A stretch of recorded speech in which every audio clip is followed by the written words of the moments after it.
He walked in and saw his father in another woman's arms, and in that one moment, blinded by fear, by rage, by everything he thought he knew, Leonard Scott destroyed the only person who'd refused to give up on his father.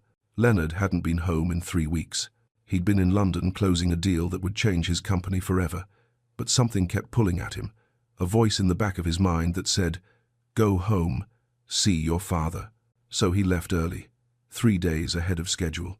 He walked through the front door, tired but smiling. He wanted to surprise Thomas, maybe sit with him, talk. It had been too long. He climbed the stairs and heard voices coming from his father's room, Thomas's labored breathing, a soft groan, then her voice gentle, encouraging. Leonard's stomach tightened. He pushed the door open. Olivia Grant's arms were wrapped around his father. Thomas's face tilted back, eyes closed, breath coming hard. Their bodies pressed so close Leonard's mind couldn't process what he was seeing. He didn't see the 6 steps his father had just taken for the first time in 8 months. He didn't see Thomas's legs shaking, about to collapse. He didn't see Olivia catch him the way someone who cares catches someone who's falling. All Leonard saw was betrayal. "What the hell are you doing with my father?" Olivia spun around, startled, her arms still supporting Thomas. Leonard's face went pale, then red. "Get your hands off him. Mr. Scott, please, I can explain." "Explain what?" His voice cracked. "You think I don't see what's happening here?" He shoved her. Hard. Olivia stumbled backward, her arms slamming into the nightstand. Blood appeared on her skin. Mrs. Chen stood frozen in the doorway. Staff members whispered. "She's been alone with him every day." Leonard grabbed Olivia by the arm. "You're done. Pack your things. Get out." Thomas tried to speak. "Leonard," she was helping, but his voice was too weak. The walking had drained him. Leonard looked at his father and saw exhaustion, confusion, vulnerability. "She's been taking advantage of him," he thought. Olivia didn't fight. She walked out without another word, blood running down her arm, dignity still intact. But her heart was breaking. Not for herself, for Thomas, who'd just had his miracle stolen. Before we begin, hit like, subscribe, and tell me where you're watching from. Because if you've ever given everything and been accused of the worst, this story will break you open. Sometimes grace works through the people we destroy, and what Leonard's about to discover will change everything. 2:17 in the morning. Leonard sat in the blue glow of the computer screen, his coffee long gone cold. He'd been watching for 3 hours now. The first video started simple enough. August 15th, 3:42 p.m. Olivia walked into his father's room carrying printed diagrams. She showed them to Thomas, pointing at different exercises. Leg lifts, ankle rotations, balance work. Thomas looked at the paper, then at her. His mouth moved. Leonard couldn't hear the audio through the old system, but he could read his father's lips. "I couldn't even lift my foot yesterday." Olivia's response was clear. She pointed at Thomas, then at the calendar on the wall, her expression gentle but firm. Yesterday was yesterday. Today is today. Leonard leaned closer. For 20 minutes, Olivia worked with his father. Patient, steady, never rushing. When Thomas managed to lift his leg 3 inches off the bed, his whole face changed. Shock first. Then something Leonard hadn't seen in months. Joy. Olivia clapped softly, smiled, and Thomas smiled back. Leonard's throat tightened. He clicked to the next video. September 3rd. Thomas stood with his walker, gripping the handles so hard his knuckles were white. Olivia stood beside him, one hand hovering near his back, not touching, just ready. Thomas took 1 step, then his legs started shaking. Panic flashed across his face. Olivia moved fast. Her arms went around his torso, supporting his weight, and she lowered him gently into the wheelchair. The exact position Leonard had seen today. The exact embrace he'd misunderstood. Thomas sat there, head in his hands, shoulders shaking. He was crying. Olivia didn't speak. She just pulled a chair next to him and sat, handed him water, waited. After a few minutes, Thomas looked up at her. Even without sound, Leonard could see his father mouth the words, "I'm sorry." Olivia shook her head. She pointed at the walker, then at Thomas. Then she made a walking motion with her fingers. "You will walk. I'm not giving up on you." Leonard's hand trembled on the mouse. He clicked another video. September 22nd. This time, Thomas stood and took 2 steps, then 3, then 5.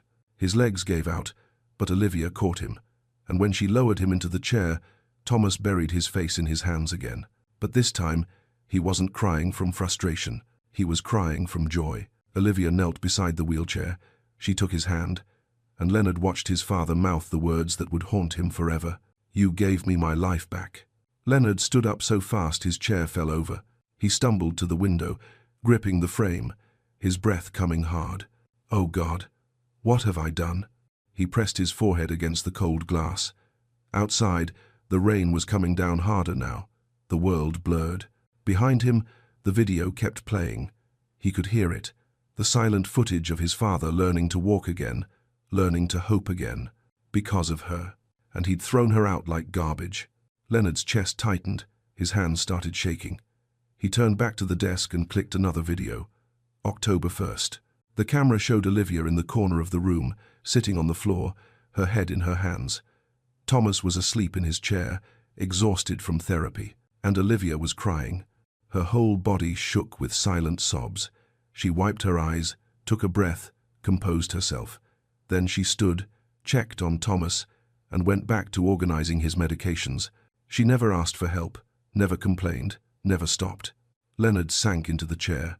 The next video was dated 2 weeks ago. Olivia's face looked thinner, tired, but she still showed up, still smiled at Thomas, still believed. Leonard opened another window on his computer, pulled up Olivia's payroll file, and that's when he saw it. Direct deposit, 40% of her stated salary. The rest, withheld at her request. Reason: equipment and supplies for patient care, personal expense. She'd been paying to help his father. Leonard's vision blurred. He clicked back to the footage. Today's date, 4 p.m. He watched Thomas take 6 steps. 6 beautiful, impossible steps. Watched his legs start to give. Watched Olivia catch him in that perfect therapeutic hold. Watched his father whisper, "Thank you." And then watched himself burst through the door. Watched himself destroy everything. Leonard put his head in his hands. "Oh God," he whispered into the empty room. "What have I done?" Leonard didn't sleep. He sat in that chair until the sun came up, watching video after video. 8 months of footage. 8 months of Olivia showing up every single afternoon at 3:30, no matter what. There was the day Thomas threw his water bottle across the room in frustration. Olivia didn't flinch. She picked it up, refilled it, and sat beside him until he was ready to try again. There was the session where Thomas's leg cramped so badly he screamed. Olivia massaged it for 20 minutes, patient and gentle, until the pain passed.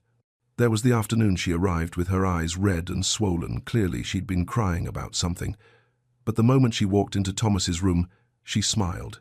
She showed up for him anyway. Leonard's hands wouldn't stop shaking.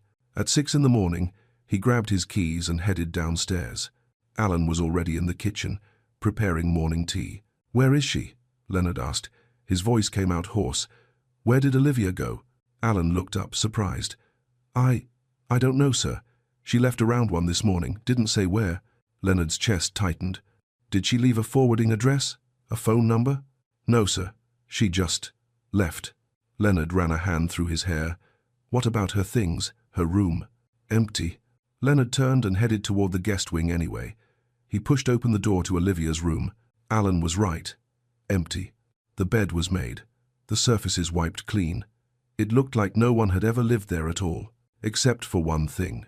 On the dresser, a small stack of receipts held down by a rock. Leonard walked over and picked up the top one. Meadowbrook, nursing home supply, resistance bands, $47. The next one, medical equipment, depot, balance board, $83.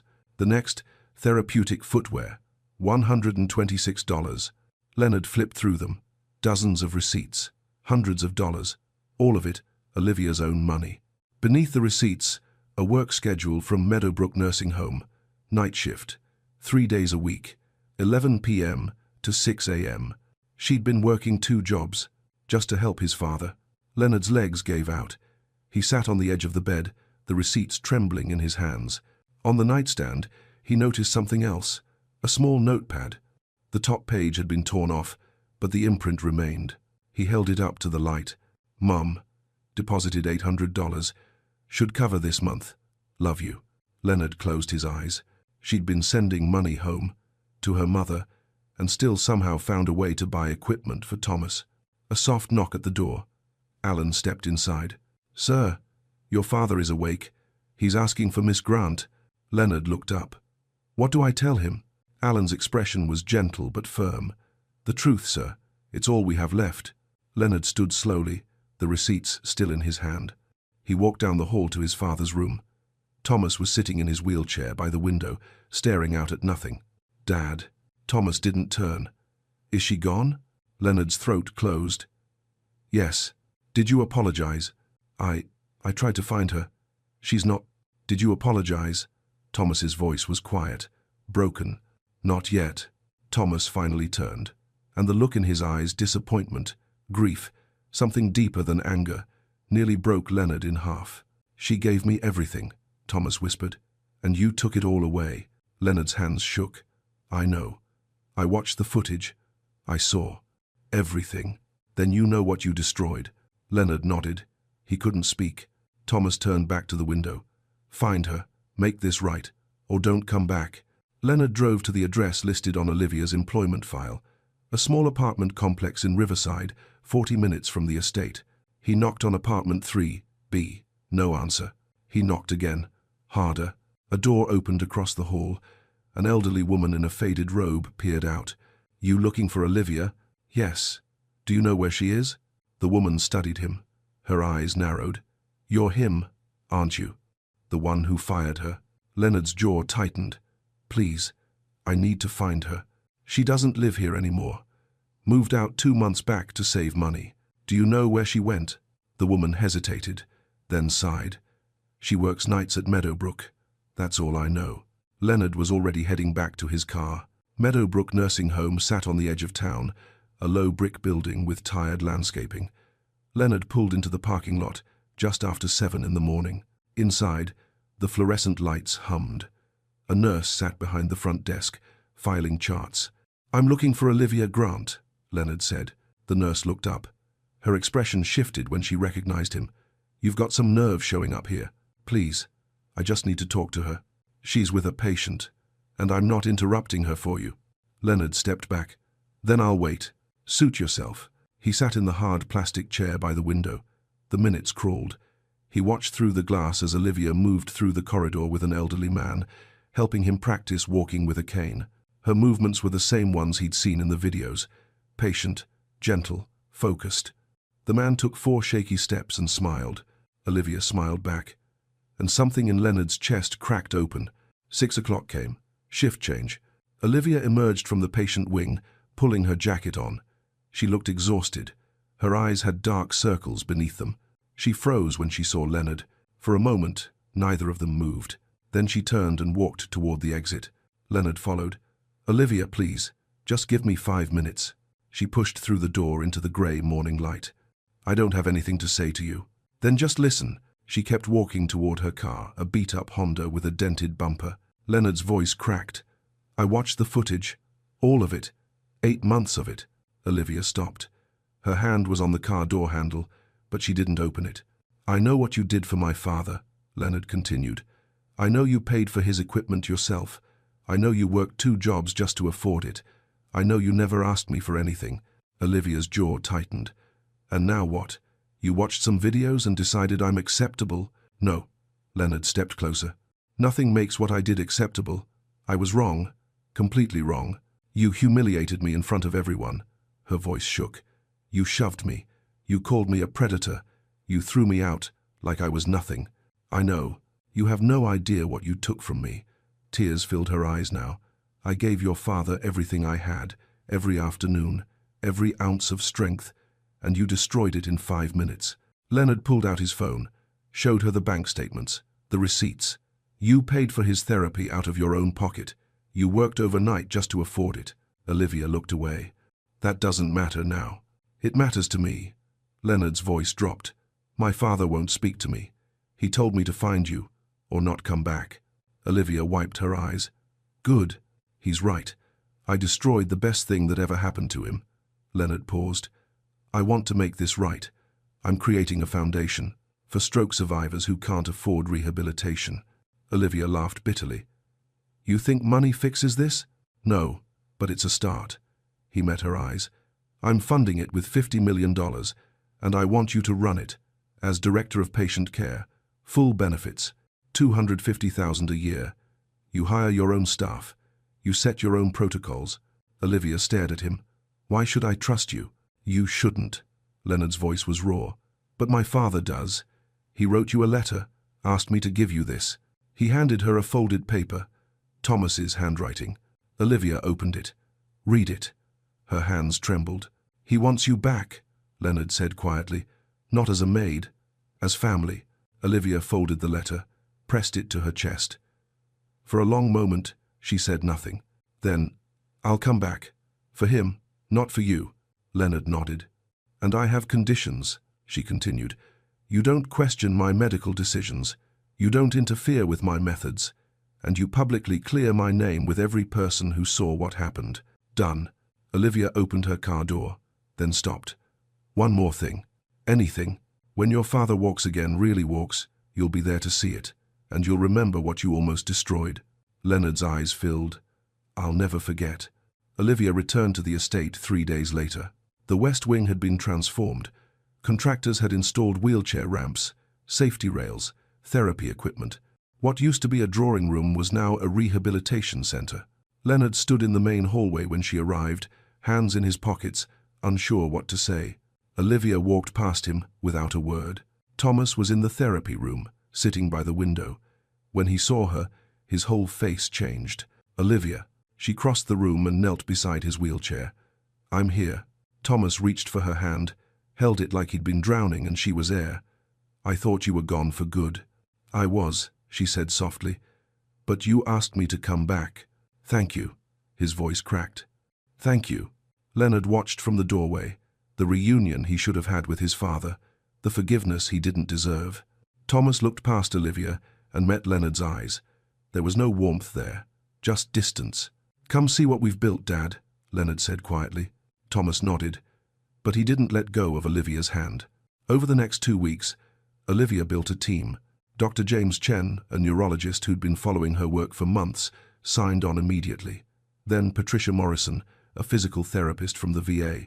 David Okafor, who'd trained in Nigeria and brought techniques Leonard had never seen before. The team worked like family. They laughed during breaks. They celebrated small victories. They believed in the work.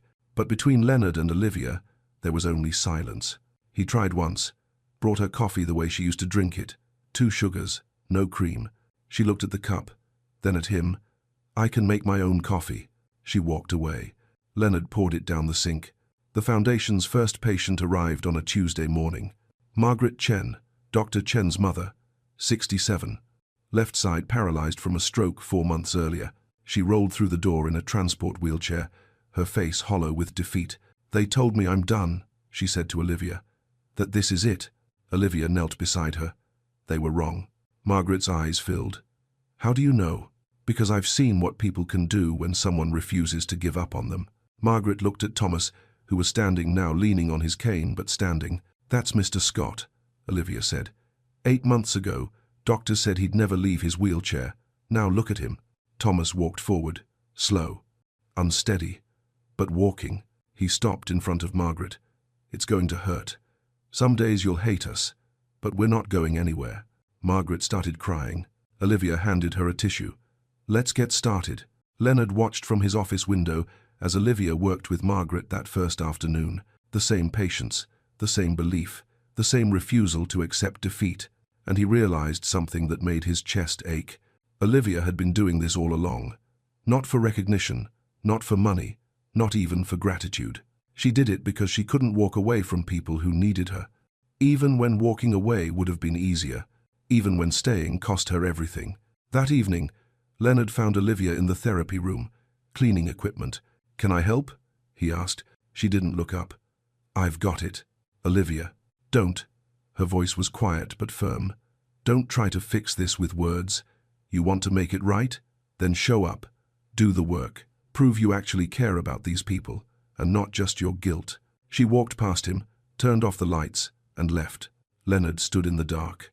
And for the first time in his life, he understood the difference between saying sorry and becoming sorry, between wanting forgiveness and earning change. He had a long way to go. 3 weeks into Margaret Chen's therapy, something changed. Olivia was working with her in the main therapy room. Margaret's left foot, the one that hadn't moved since her stroke, was strapped into a specialized brace. "I can't feel anything," Margaret whispered. "It's like my leg doesn't exist." Olivia knelt beside her. "Close your eyes. Don't try to move it. Just think about your toes. Imagine them wiggling." Margaret closed her eyes. Her face tightened with concentration. Nothing happened. Thomas sat in the corner, watching. He'd been coming every morning now, mentoring new patients, showing them it was possible. "Try again," Olivia said softly. Margaret's breath came faster. Her hands gripped the armrests. And then, so small it was almost invisible, her left big toe moved. Just a twitch, barely a millimeter, but it moved. Margaret's eyes flew open. "Did I? Did you see?" "I saw it." Olivia's voice shook. "You did it." Margaret started sobbing. "I felt it. Oh my God, I felt it." Dr. Chen, who'd been standing nearby reviewing charts, dropped everything and rushed over. "Mom, I moved my toe." Margaret grabbed her son's hand. "I moved my toe." The entire staff stopped. Patricia, David, Sarah, everyone gathered around. Thomas stood from his chair, no walker, just his cane, and crossed the room. "That's it," he said, his voice thick with emotion. "That's the beginning." Margaret looked up at him, tears streaming. "You really did this? You really walked again?" Thomas smiled. "Because she wouldn't let me quit." He gestured to Olivia. "And she won't let you quit either." Leonard watched from the hallway. He'd been doing that a lot lately. Watching, learning, seeing what Olivia had been trying to show his father all along. This wasn't about physical therapy. It was about belief, about refusing to accept what the world said was impossible. He thought about the man he'd been 3 weeks ago, the man who'd walked into his father's room and seen only what he expected to see. Fear, suspicion, betrayal. He'd been so convinced he was protecting his father, so certain he knew best, but he'd been protecting himself. From vulnerability, from the discomfort of needing someone, from the truth that sometimes the people who help us most are the ones we least expect. That evening, after the patients had gone home and the staff had left, Leonard found Olivia sitting alone in the therapy room. She wasn't working, just sitting, staring at Margaret's walker. "You gave her hope today," Leonard said quietly from the doorway. Olivia didn't turn. She gave it to herself. "No." Leonard stepped inside. "You did, the same way you gave it to my father." Olivia finally looked at him. Her eyes were tired, but something in them had softened, just slightly. "Why do you do it?" Leonard asked. "Even after everything I put you through, why do you keep showing up?" Olivia was quiet for a long moment. Then, "Because my mother never got this chance. She had a stroke when I was 19. No insurance, no resources, just me trying to figure it out alone." Her voice wavered. "She never walked again. She spent 4 years in that chair before she died. And every single day, I wondered if I'd done enough, if I'd tried hard enough, if maybe she could have." She stopped, swallowed hard. "That's why," she whispered. "Because every person I help walk is the second chance my mother never got." Leonard's throat closed. For the first time, he understood. This wasn't a job for Olivia. It was a mission, a calling, a way of carrying her mother's memory forward. And he'd almost destroyed it. "I'm sorry," Leonard said. And this time, the words meant something different, deeper. Olivia nodded. Didn't say anything. But she didn't leave either. They sat in that quiet room together, not as employer and employee, not as enemy and victim, just as two people learning to be human again. The call came on a Thursday morning. Leonard was in his office when his assistant knocked. "Sir, there's someone here to see you. Marcus Dalton." Leonard looked up. "Dalton?" "He says it's urgent." Leonard hadn't seen Marcus Dalton in 15 years, not since his father cut ties with him over Medicare fraud allegations. The man had rebuilt his empire, since then, Dalton Health Systems, 27 rehabilitation facilities across 3 states. Dalton walked in, wearing a $1,000 suit and a practiced smile. "Leonard, it's been too long." Leonard didn't shake his hand. "What do you want?" Dalton sat without being invited. "I'm here as a friend. Your little foundation is making waves, good waves, but you're disrupting some very established systems. That's the point. I'm sure it is. Dalton's smile thinned. But you're also creating liability concerns. Your director, Miss Grant, she doesn't have proper licensing, no degree, no certification. What happens when someone gets hurt? She's more qualified than half the therapists I've met. I'm sure she's lovely, but legally speaking, you're vulnerable. Dalton leaned forward. I'd hate to see something happen that forces the state to shut you down. Leonard's jaw tightened. Is that a threat? It's friendly advice. Dalton stood. Think about it. You're doing good work. Don't let one unqualified person ruin it. He left. Leonard sat there, a cold weight settling in his chest. 3 days later, the news broke. Leonard's phone buzzed with alerts. He opened the first link. Troubled pastor foundation director raises questions. His stomach dropped. The article featured a scanned document, official letterhead, from St. Catherine's nursing facility. A termination letter dated 2019. Miss Olivia Grant was released from employment due to inappropriate conduct with a patient. Leonard's hands went numb. He scrolled further. Comments were already piling up. I knew something was off about her. These people prey on the vulnerable. Shut it down before someone gets hurt. Leonard grabbed his keys and ran. He found Olivia in the therapy room with Margaret. She was kneeling beside the wheelchair, guiding Margaret through leg exercises. Olivia, she looked up, saw his face. What's wrong? He held out his phone. Olivia took it. Read the article. Her face went pale. I never worked at St. Catherine's, she whispered. I know. This is a lie. All of it. Her voice shook. Who would? Dalton, Leonard said. It has to be. Margaret looked between them, confused. What's happening? Olivia handed Leonard his phone back. Her hands were trembling. It doesn't matter if it's true or not. People will believe it. We'll fight it, Leonard said. We'll get lawyers. They already believe it. Olivia's voice cracked. Look at the comments. They've already decided who I am. Leonard's phone buzzed again. Another news outlet. Then another. The story was spreading. Olivia stood slowly, walked to the window, pressed her forehead against the glass. I've spent my whole life trying to prove I'm more than my circumstances, she said quietly. No degree, no money, no credentials, just hard work and belief. She turned.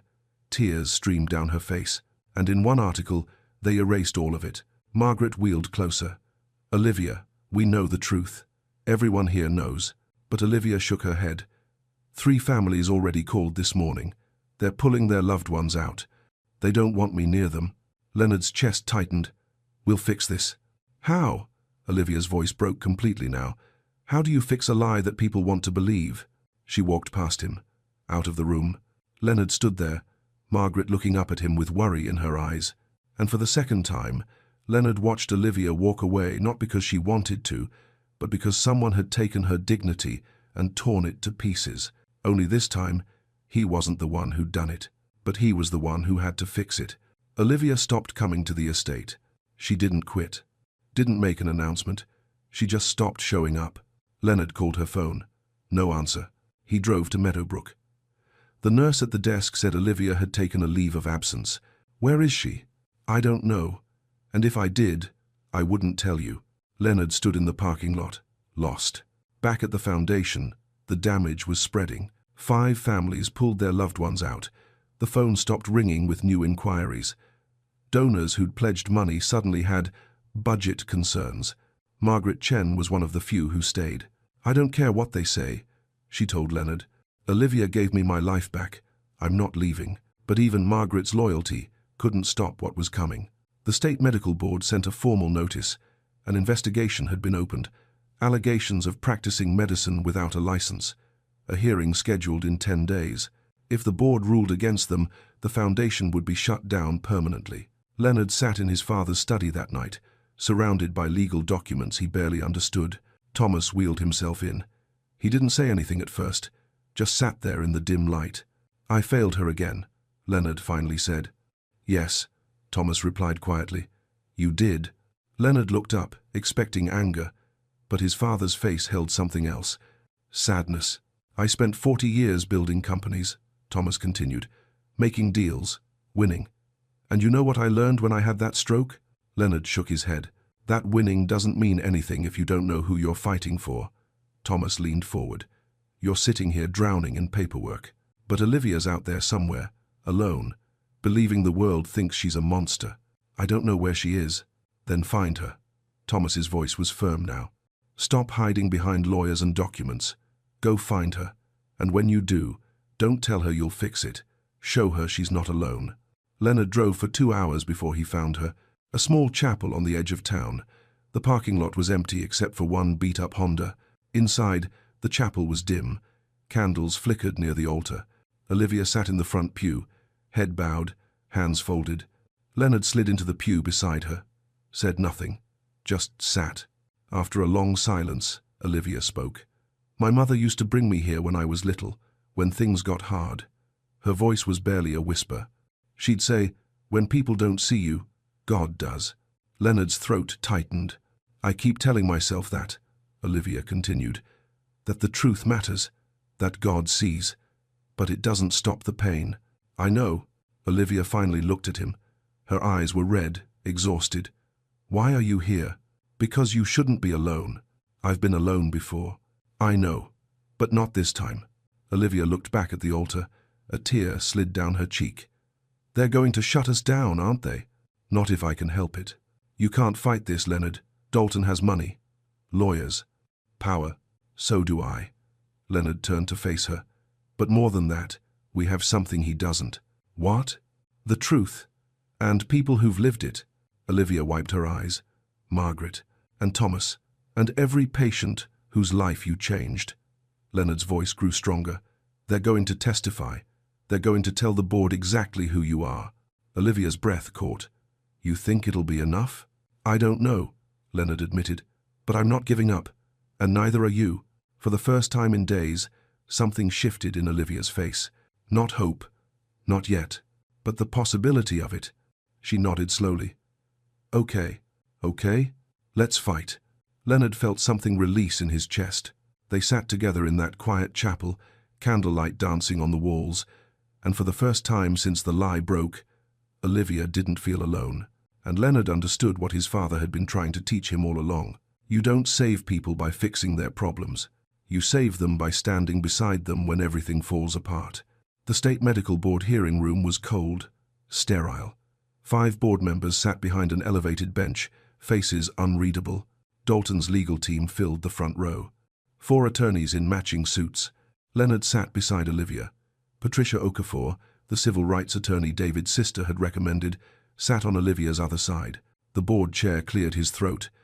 We're here to determine whether the Second Chance Foundation has engaged in unlicensed medical practice. Dalton's lead attorney stood, presented the forged Street Catherine's letter, called a handwriting expert who claimed Olivia's signature matched, brought forward anonymous testimonies from patients claiming they felt pressured, emphasized Olivia's lack of credentials. This woman, the attorney said, has no degree, no license, no formal training. She's practicing medicine on vulnerable people, and this board has a duty to protect the public. Olivia's hands trembled in her lap. Leonard reached over and covered them with his own. She didn't pull away. Patricia stood. Your Honor, may we call witnesses? The board chair nodded. The gallery doors opened. Margaret Chen wheeled herself in, but halfway down the aisle, she stopped, gripped the armrests, and stood. The room went silent. Margaret took 4 slow, deliberate steps, then 4 more.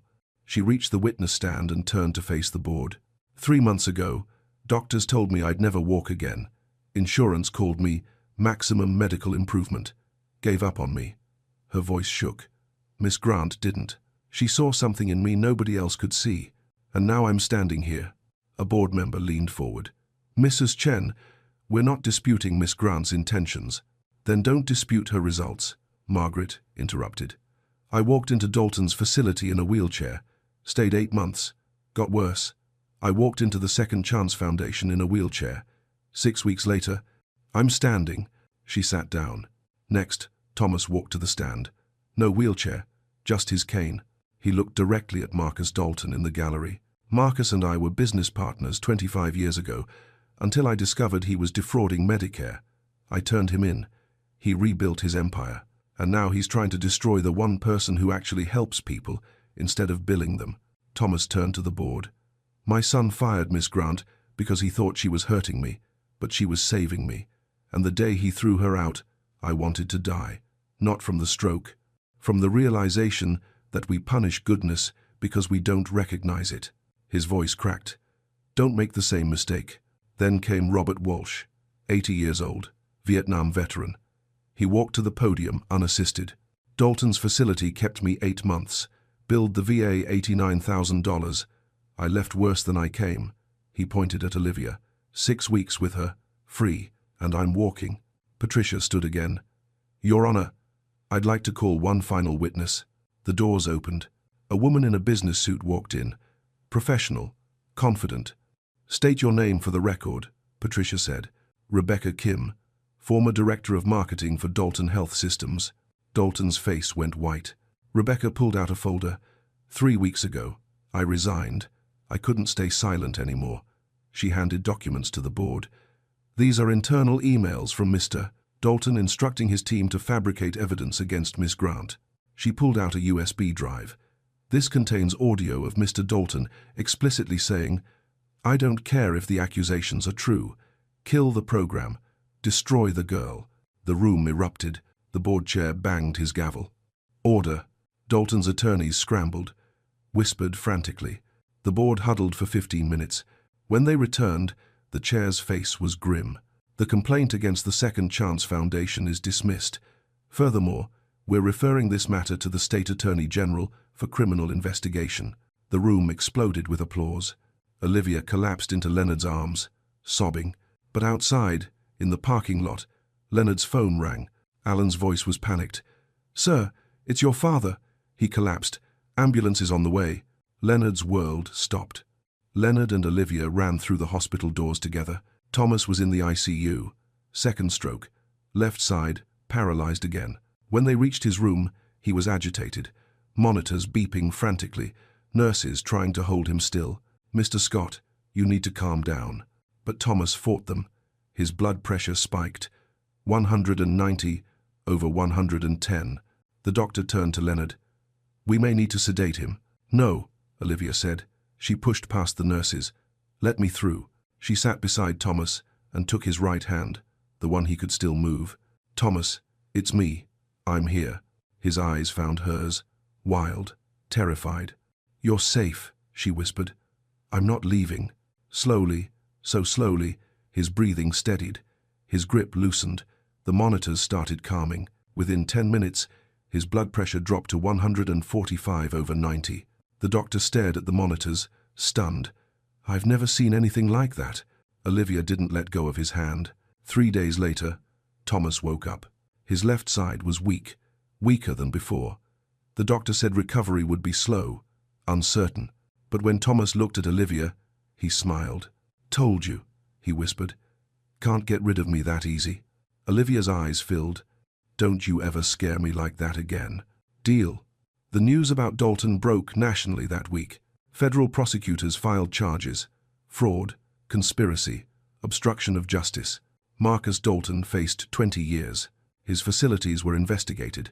Hundreds of patients came forward with stories of unnecessary treatments, inflated bills, false hope sold for profit. Dalton Health Systems collapsed within months, and the Second Chance Foundation grew. 18 months later, the estate grounds were covered in white chairs, 200 guests, mostly foundation patients and their families. Olivia stood in the bridal suite, looking at herself in the mirror. Her dress was simple, elegant, real. A knock at the door. Thomas stepped in, wearing a tuxedo, leaning on his cane.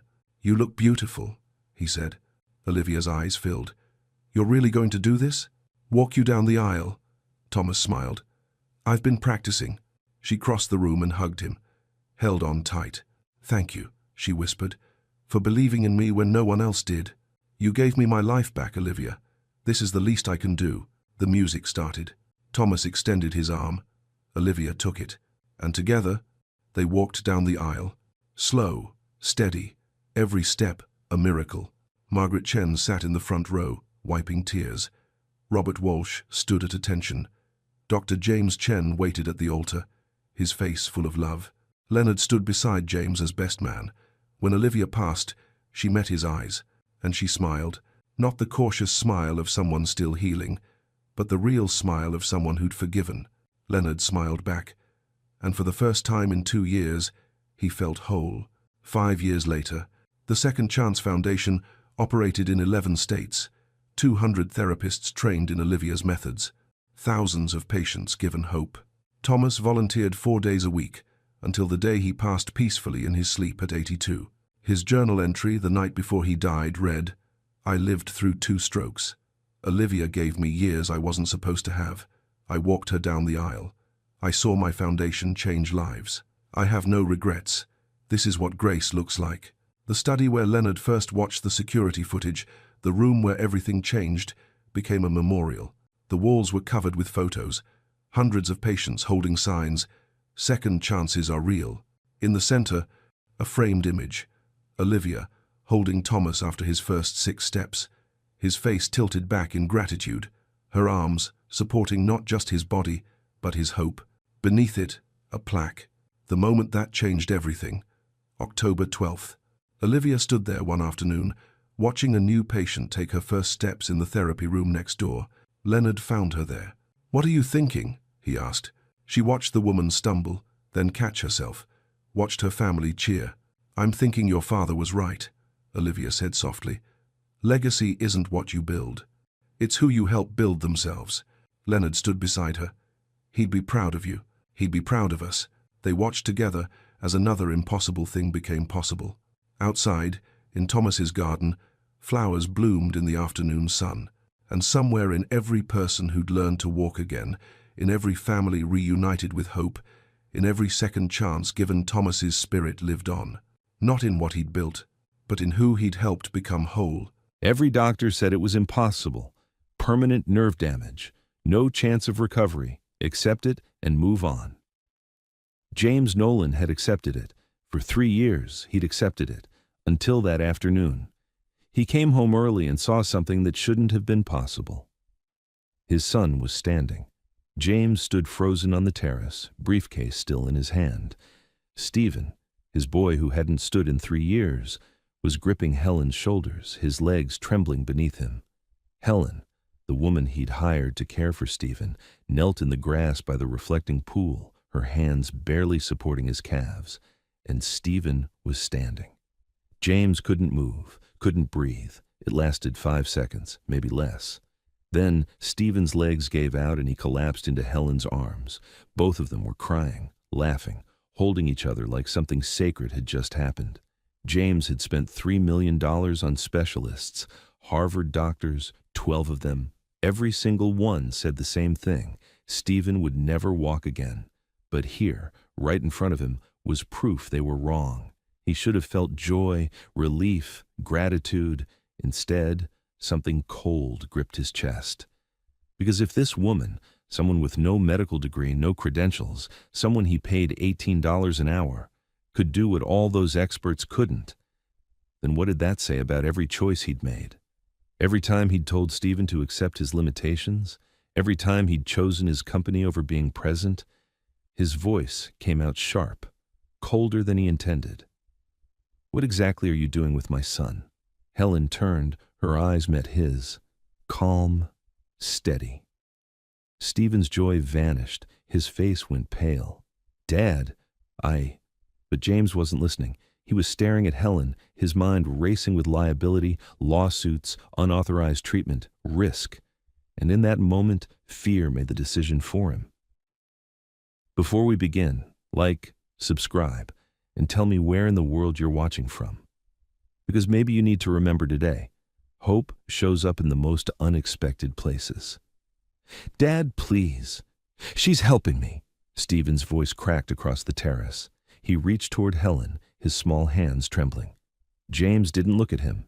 His eyes stayed fixed on Helen, who stood slowly, grass stains on her knees, water from the pool edge soaking through her clothes. "Mr. Nolan, if you'd just let me explain." "I don't need explanations. I need you to pack your things." The words came out flat, final. Helen's face didn't change, but something flickered in her eyes. Not anger, Something quieter, sadness maybe, or disappointment. Stephen wheeled himself forward, his voice rising. "Dad, you don't understand. I stood. I actually stood. She's been working with me for months and I'm getting stronger and, Stephen, go inside." "No, you can't do this. She's the only one who, inside, now." The boy's face crumpled. Tears spilled down his cheeks, but he didn't move. Just sat there in his wheelchair, staring at his father like he was looking at a stranger. James forced himself to stay firm. This was for Stephen's protection. False hope was worse than no hope. He'd learned that the hard way. "Helen, I'll have your final check ready by 6. Someone will bring your things to the front." Helen nodded once. She didn't argue, didn't plead.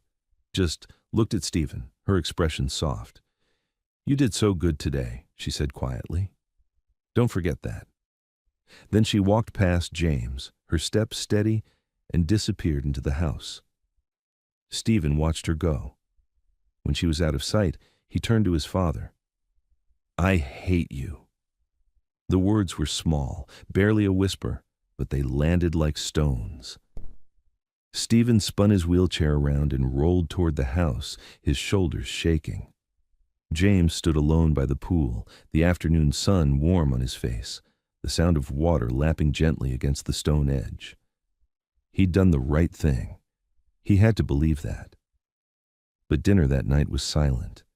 Stephen wouldn't look at him, wouldn't speak, just pushed his food around his plate until James finally told him he could go. By midnight, James sat in his study, the house dark around him. He'd called his lawyer earlier, confirmed the termination was clean, no liability, no risk. But he couldn't stop seeing it. Stephen's face when his legs held, the way Helen had barely been touching him, like she knew exactly how much support to give and when to let go. James reached for his laptop, pulled it open. He told himself he just needed to document what Helen had been doing, for legal protection, in case she tried to claim wrongful termination. But his hands hesitated over the keyboard. The security system had cameras everywhere, the pool, the terrace, the therapy room James had built 3 years ago, the one filled with expensive equipment that Stephen never used. James pulled up the footage from today, watched the moment he'd walked in on, watched Stephen stand, watched him fall, watched the joy on both their faces. Then he scrolled back. 1 day, 2 days, a week. And he kept watching.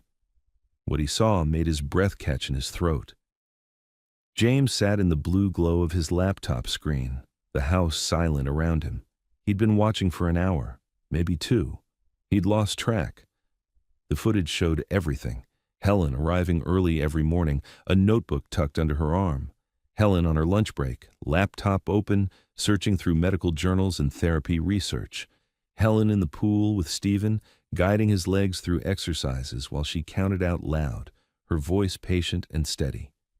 "1 more, Stephen. You've got this. 1 more." James watched her celebrate when Stephen moved his ankle 3 inches to the left, watched her write it down in that worn notebook, the date and time, the exact measurement, watched her high-five his son like he'd just won a championship.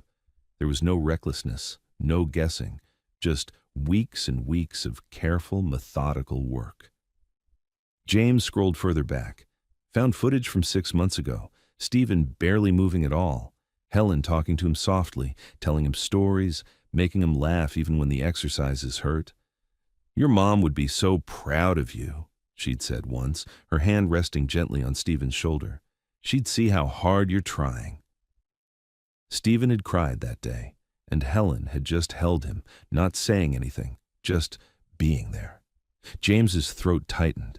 He'd been so absent, so buried in work and grief, in his own guilt, that he couldn't see what was happening right in front of him. Helen hadn't been trying to replace the specialists. She'd been doing what they never did. She'd been present. James closed the laptop, sat back in his chair. The clock on the wall read 2:47 a.m. He should go to bed, try to sleep, deal with this in the morning. But he couldn't. He stood, walked upstairs, past Stephen's room. The door was cracked open. His son was asleep, finally, his face still streaked with dried tears. James's chest ached. He went to his own room, showered, put on jeans and a sweater, nothing fancy, nothing that screamed billionaire, just clothes. By 4 a.m., he was in his car. Helen's address was still in the employee files, a small apartment building 40 minutes outside the estate, the kind of neighborhood where people worked 2 jobs and still struggled to make rent. James parked across the street, bought 2 coffees from a corner shop that was just opening, sat in his car, and waited. The sun came up slowly, painting the sky in soft shades of pink and gold. At 6:30, the building door opened. Helen stepped out, a bag over her shoulder, heading toward the bus stop. James's hands gripped the steering wheel. This was it. He could drive away, let her go, hire someone new, someone with credentials and a clean resume, someone who wouldn't make him feel like he'd failed his son. Or he could do the hardest thing he'd done in 3 years. He could admit he was wrong. James opened the car door and stepped into the morning light. Helen saw him immediately, stopped walking. Her expression shifted, guarded, careful. James crossed the street, the 2 coffees in his hands, his heart pounding so hard he thought it might break through his chest. When he reached her, he opened his mouth to speak, but the words caught in his throat. I was wrong. The words scraped out of James's throat like broken glass.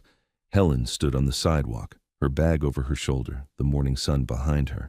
She didn't move, just watched him. James held out one of the coffees. His hand was shaking. I watched the footage, all of it. What you've been doing with Stephen.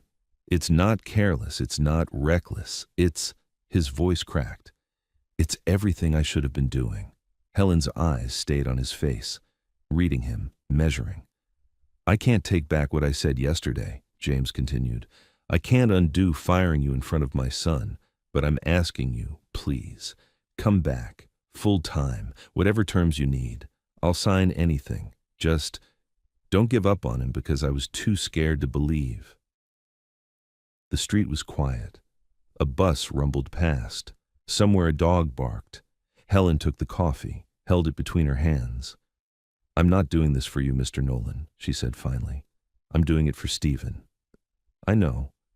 And if you doubt me again, if you let fear decide for you, I won't come back, not a second time. James nodded. I understand. They drove separately through the waking city, the sun climbing higher, traffic starting to build.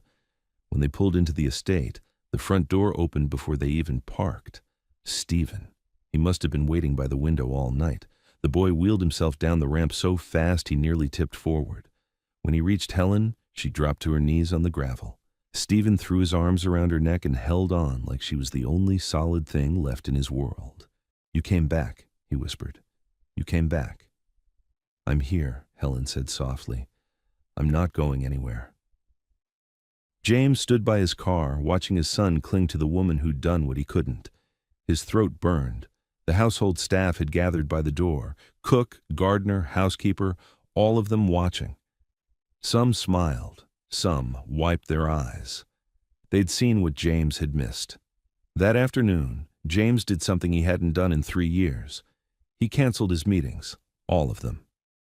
He sat by the pool and watched Helen work with Stephen. Really watched.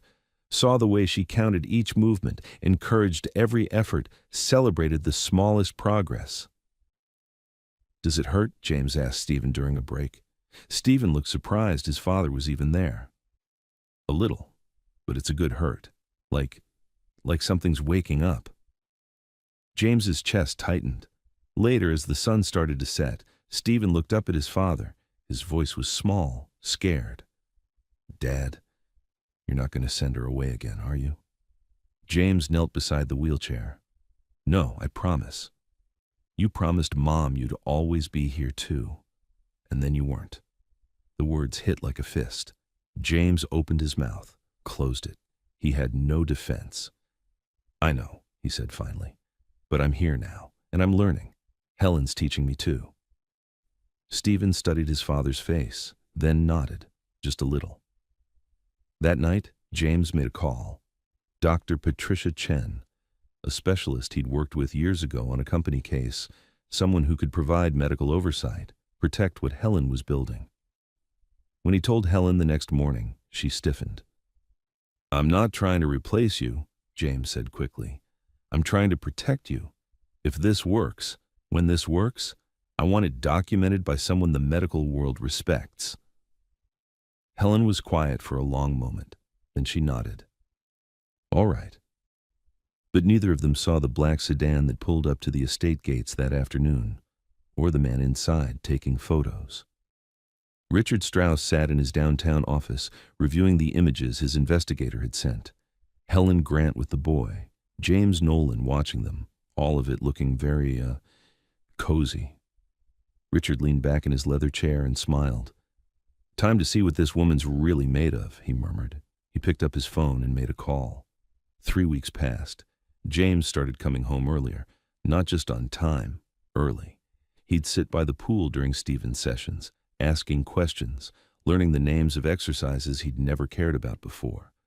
Helen was patient with him, showed him how to spot Stephen during balance work, taught him which stretches helped and which ones pushed too hard.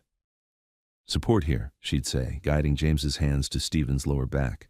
"Not lifting, just steadying. Let him do the work." James watched his hands that signed billion-dollar contracts, tremble as they touched his son's back. Such a simple thing, but he'd forgotten how. Stephen was getting stronger. 10 seconds of standing became 15, then 20. His legs didn't shake as much. His smile came easier. One afternoon, Stephen looked up at his father during a break. "You're here a lot now." James set down his phone. "Is that okay?" "Yeah." Stephen's voice was quiet. I'm not used to it." The words stung, but they were true. "I'm sorry," James said. "For all the time I wasn't." Stephen looked down at his hands. "Mom used to say you were busy saving the world. That's why you couldn't be home." James's throat closed. "Your mom was kinder than I deserved. Do you miss her?" "Every day." "Me too." Stephen's eyes filled. "Sometimes I forget what her voice sounded like." "Is that bad?" James pulled his son close. "No, that's not bad. That's just what time does. It doesn't mean you loved her less." They sat like that for a while, the afternoon sun warm on their shoulders, the pool water lapping softly against the stone. Helen watched from across the terrace, giving them space. But when James looked up and met her eyes, something passed between them. Understanding, maybe, or gratitude. That evening, Dr. Chen came for her weekly visit. She reviewed Helen's notes, watched video documentation of Stephen's progress, ran her own assessments. "This is remarkable," she said, looking between Helen and James. "Truly remarkable. I'll be presenting your methods at a conference next month, Helen, with your permission." Helen hesitated. "I don't know if that's... The medical community needs to see this," Dr. Chen insisted. "What you're accomplishing here could help so many families." James noticed Helen's discomfort but didn't understand it. Not yet. After Dr. Chen left, Helen was quieter than usual, distant. "What's wrong?" James asked. Helen shook her head. "Nothing, just tired." But that night, as she walked to her car, she noticed something. A man, sitting in a sedan across the street, camera in his lap. When he saw her looking, he started the engine and drove away. Helen stood in the driveway, her keys in her hand, her heart beating faster.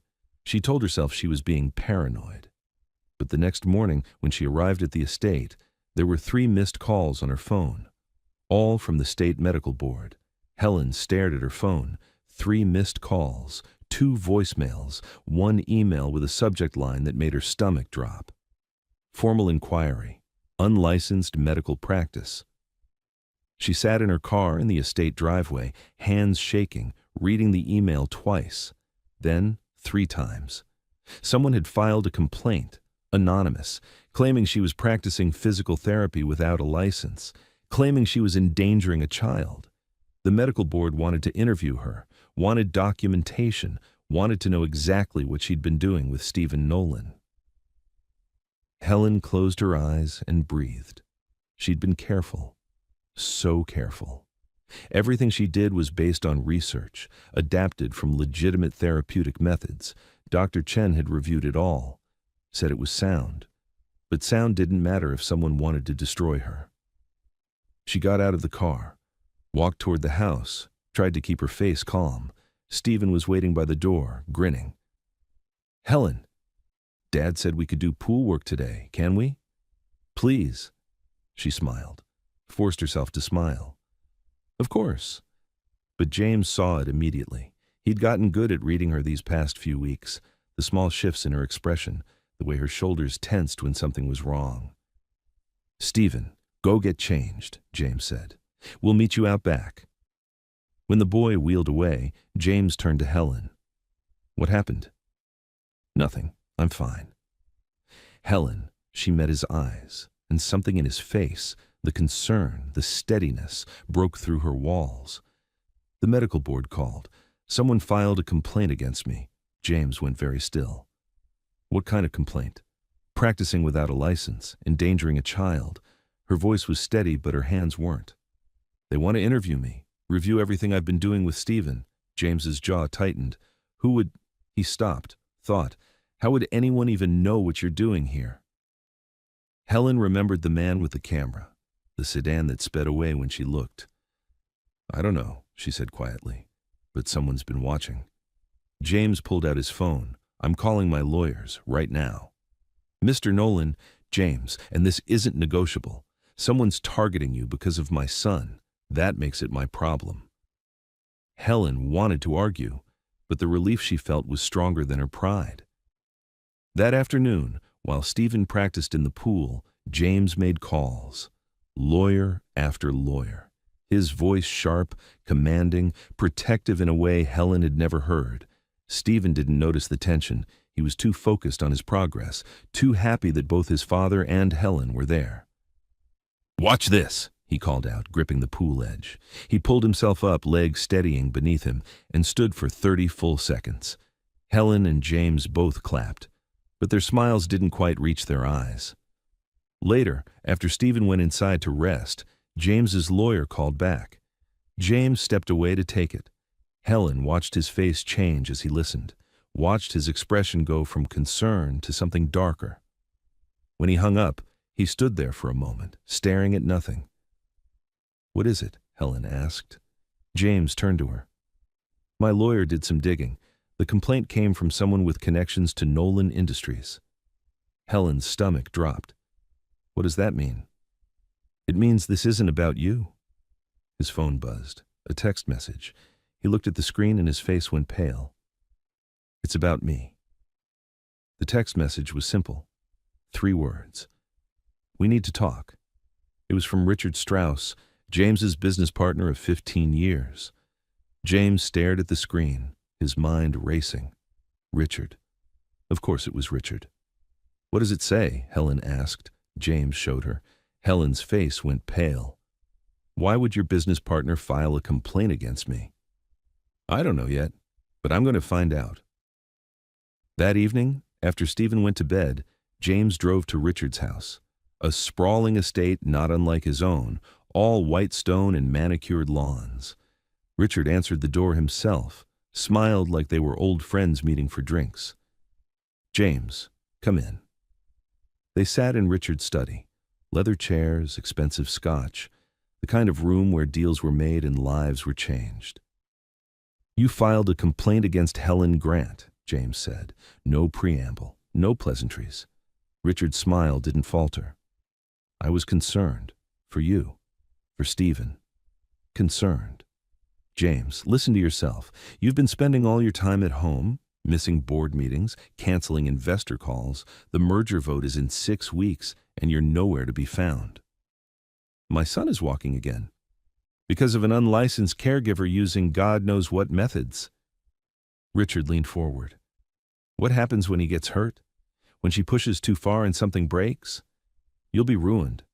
The company will be ruined." "Dr. Chen has reviewed everything. Helen's methods are sound." "Dr. Chen isn't on the board. The board is asking questions, James. about your priorities, about your judgment. James set down his glass. You're threatening me. I'm protecting you and the company. Step back from this distraction. Put Stephen in a proper facility with licensed professionals and focus on what matters. My son matters. Your son will be fine. But if you lose this company, if you lose everything you and I built, what kind of father does that make you? James stood. The kind who finally shows up. He walked out without looking back. But as he drove home, Richard's words circled in his mind. The merger, the board, the company he'd spent 20 years building. Could he really risk it all? When he got home, Helen was still awake, sitting in the kitchen with tea. What did he say? She asked. James told her. All of it. Helen was quiet for a long time. Then she set down her cup. Maybe he's right. James looked at her. What? Maybe I should step back just until the merger is done. You can hire someone licensed, someone who... No. Mr. Nolan. James, and no, I'm not letting him win. Helen's eyes filled. This isn't about winning. This is about Stephen and you. If you lose your company because of me, then I lose it. But I don't lose my son. Not again. The words hung between them. Helen looked at him like she was seeing him for the first time. Before either of them could speak, James's phone buzzed. An email from an unknown sender. He opened it, read it, and his blood went cold. It was a photograph. Helen and Stephen by the pool. Intimate, close. The angle made it look wrong, like something it wasn't. Below the photo, a single line of text. Imagine what the media could do with this. Helen stared at the photo on James's phone, her hand on Stephen's shoulder, the boy looking up at her with complete trust. The angle twisted it into something ugly, something wrong. He's going to destroy me, she whispered. James's grip tightened on the phone. He's trying to scare us. It's working. The kitchen felt too small, too quiet. Helen stood, moved to the window, stared out at the dark estate grounds. I should leave, she said, before this gets worse, before he hurts Stephen with this. Helen, look at that photo, Mr. Nolan. Look at what he's turning this into. If that gets out, if people see it and think, her voice cracked, I can't do that to Stephen. I won't. James stood, crossed the kitchen, stood beside her at the window. 3 weeks ago, I fired you because I was afraid, he said quietly. Afraid of hope, afraid of change, afraid of admitting I'd failed my son. He turned to look at her. I'm not making that mistake again. This is different. This is your company, your reputation, everything you've built. I built a company. You're rebuilding my son. There's no comparison. Helen's eyes filled. You don't understand what men like Richard can do. I've seen it before. People like me, we're easy targets. No money, no lawyers, no protection. He'll make me look like you're not alone in this. The words settled between them like a promise. Helen wanted to believe him, but belief was dangerous. Belief got you hurt. That night, James couldn't sleep. He lay in bed staring at the ceiling, thinking about Richard's threat, about the merger, about Stephen's face when he stood for 30 seconds today. His phone buzzed. A text from his head of security. Found something. Need to show you. Tomorrow morning. James sat up, read it again. Whatever his security team had found, it was enough to wait until morning. Enough to document carefully. Hope stirred in his chest, small, fragile, but there. Down the hall, Stephen lay awake too. He'd heard voices earlier, his father and Helen in the kitchen. He couldn't hear the words, but he knew the tone. Something was wrong. Stephen reached for his phone on the nightstand, pulled up the family calendar his father kept, saw the entry for next week. Board merger meeting, final vote. He didn't understand all of it, but he understood enough. His father was in trouble, and it had something to do with Helen. Stephen looked at his legs under the blanket, thought about how far he'd come, how much stronger he felt. Maybe there was something he could do. In the guest house, Helen sat on the edge of her bed, The threatening photo still burned into her mind. She'd been here before.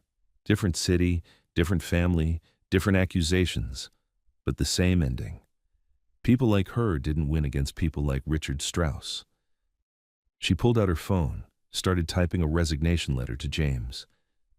Dear Mr. Nolan. Her fingers hovered over the keys. Then she thought of Stephen's face today, the pure joy when he stood for 30 seconds. She deleted the letter. Whatever was coming, she'd face it. For him. Across town, in his office lit only by a desk lamp, Richard Strauss reviewed his plan. The photo was just the beginning. He had more, so much more. Anonymous tips to tabloid bloggers, contact information for concerned board members, a timeline for maximum damage. By the time he was done, James Nolan would be begging to step down as CEO. And that unlicensed caregiver? She'd never work again. Richard smiled and reached for his phone. Time to make the next move. James's security chief arrived at dawn. He spread documents across the dining room table, photos, bank records, phone logs. Richard Strauss hired a private investigator 3 weeks ago, he said. The same day Dr. Chen first visited. He's been tracking Helen's movements, Stephen's therapy sessions, your schedule. James stared at the evidence. Why? The merger. If it goes through as planned, you remain CEO. But there's a clause. If the board votes no confidence in your leadership, Richard takes over. He's been building a case that you're distracted. Unfit. Helen stood in the doorway, listening. Her hands were shaking. There's more, the security chief continued. He pulled out a recording device. Richard's assistant came forward yesterday, said she couldn't stay silent anymore. She recorded this conversation. He pressed play. Richard's voice filled the room, cold, calculating. James is so busy playing house with that woman and his crippled son, he can't see I'm positioning myself to take everything. The board already has doubts. One more push, and he's done. James's face went white. The recording continued. Get me everything on Helen Grant, every job she's been fired from, every family that let her go. I need her to look dangerous, unqualified, like someone who manipulates vulnerable families. Helen's breath caught. And if that doesn't work, the assistant's voice asked, then we make sure the photo I sent him ends up everywhere. Let the media decide what it means. By the time he fights back, the damage will be done. The recording stopped. Silence filled the room. James looked at Helen, saw the pain in her eyes, the fear. He was never going to stop, she whispered, no matter what I did. No, James said. He wasn't. He stood. His expression had changed. No more fear, no more doubt. The board meeting is in 3 days, he said. Richard's going to present his case, try to force me out. What are you going to do? Helen asked. James looked at the evidence spread across the table, then at Helen, then toward the stairs where Stephen was still sleeping. I'm going to show them the truth. That afternoon, James made calls, not to lawyers this time, to board members, trusted ones, people who'd known him for years. He told them everything, the investigation, the threats, Richard's plan. I'm asking you to trust me, he said. One more time. Come to the meeting. Hear what I have to say. And then decide. That evening, Stephen wheeled into his father's study. Dad, James looked up from his laptop. I want to come to your meeting, Stephen said. Stephen, it's not... I know what's happening. I heard you and Helen talking. Mr. Strauss is trying to hurt you because of me, because of her. James started to argue, but Stephen's face stopped him. I'm not a baby, Dad, and I'm not helpless. Not anymore. Stephen's voice was stronger than James had heard in years. Helen helped me stand. You helped me believe I could. Now let me help you. James stared at his son, saw the determination there, the courage. Okay, he said quietly. Okay. 2 days later, James received one final message from Richard. See you at the board meeting. Hope you've made your peace with losing everything. James deleted it. He'd already lost everything once. The day his wife died and his son stopped believing in himself, he wasn't losing anything ever again. The morning of the board meeting, James stood in front of the mirror, adjusting his tie. Helen appeared in the doorway. "Ready?" she asked. James turned, looked at her. This woman who'd walked into his life and changed everything. "Thank you," he said, "for not giving up on him, on us." Helen's eyes filled. "Thank you for coming back." Downstairs, Stephen waited in his wheelchair, dressed in his best clothes. The three of them drove to Nolan Industries headquarters together. As they walked into the building, James felt something he hadn't felt in years. Hope. The boardroom doors opened, and Richard Strauss was already waiting. The boardroom was silent. 23 board members, attorneys, executives, all watching as Richard stood at the head of the table, his presentation ready. "Thank you all for coming," Richard began, his voice smooth. "I know this is uncomfortable, but leadership demands difficult conversations." He pulled up a slide. Photos of James leaving work early, calendar entries showing missed meetings. "James Nolan has been my partner for 15 years, but in recent months his focus has shifted. Personal matters have consumed his attention during the most critical merger in our company's history." James sat quietly, Helen beside him, Stephen's wheelchair at the end of the table. Richard continued. "I have evidence of household staff overstepping boundaries, unlicensed medical treatment, a pattern of judgment that puts both his family and this company at risk." He pulled up the photo, Helen and Stephen by the pool. The angle still twisted, still ugly. Several board members shifted uncomfortably. "I'm not questioning James's love for his son," Richard said.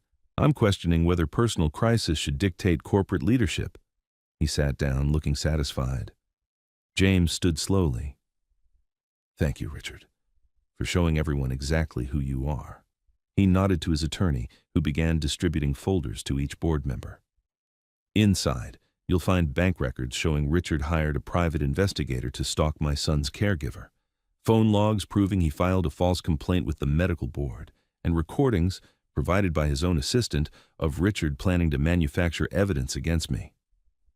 The room went still. James played the recording. Richard's voice filled the boardroom, cold, calculating, admitting everything. When it finished, the silence was deafening. Richard's face had gone pale. "This is... You can't... I can. And I am." James's voice was steel. "You didn't just come after me, Richard. You came after my son. You tried to destroy a woman whose only crime was helping a child walk again." He turned to the board. Helen Grant accomplished what 12 specialists couldn't, not through recklessness, through patience, research, belief.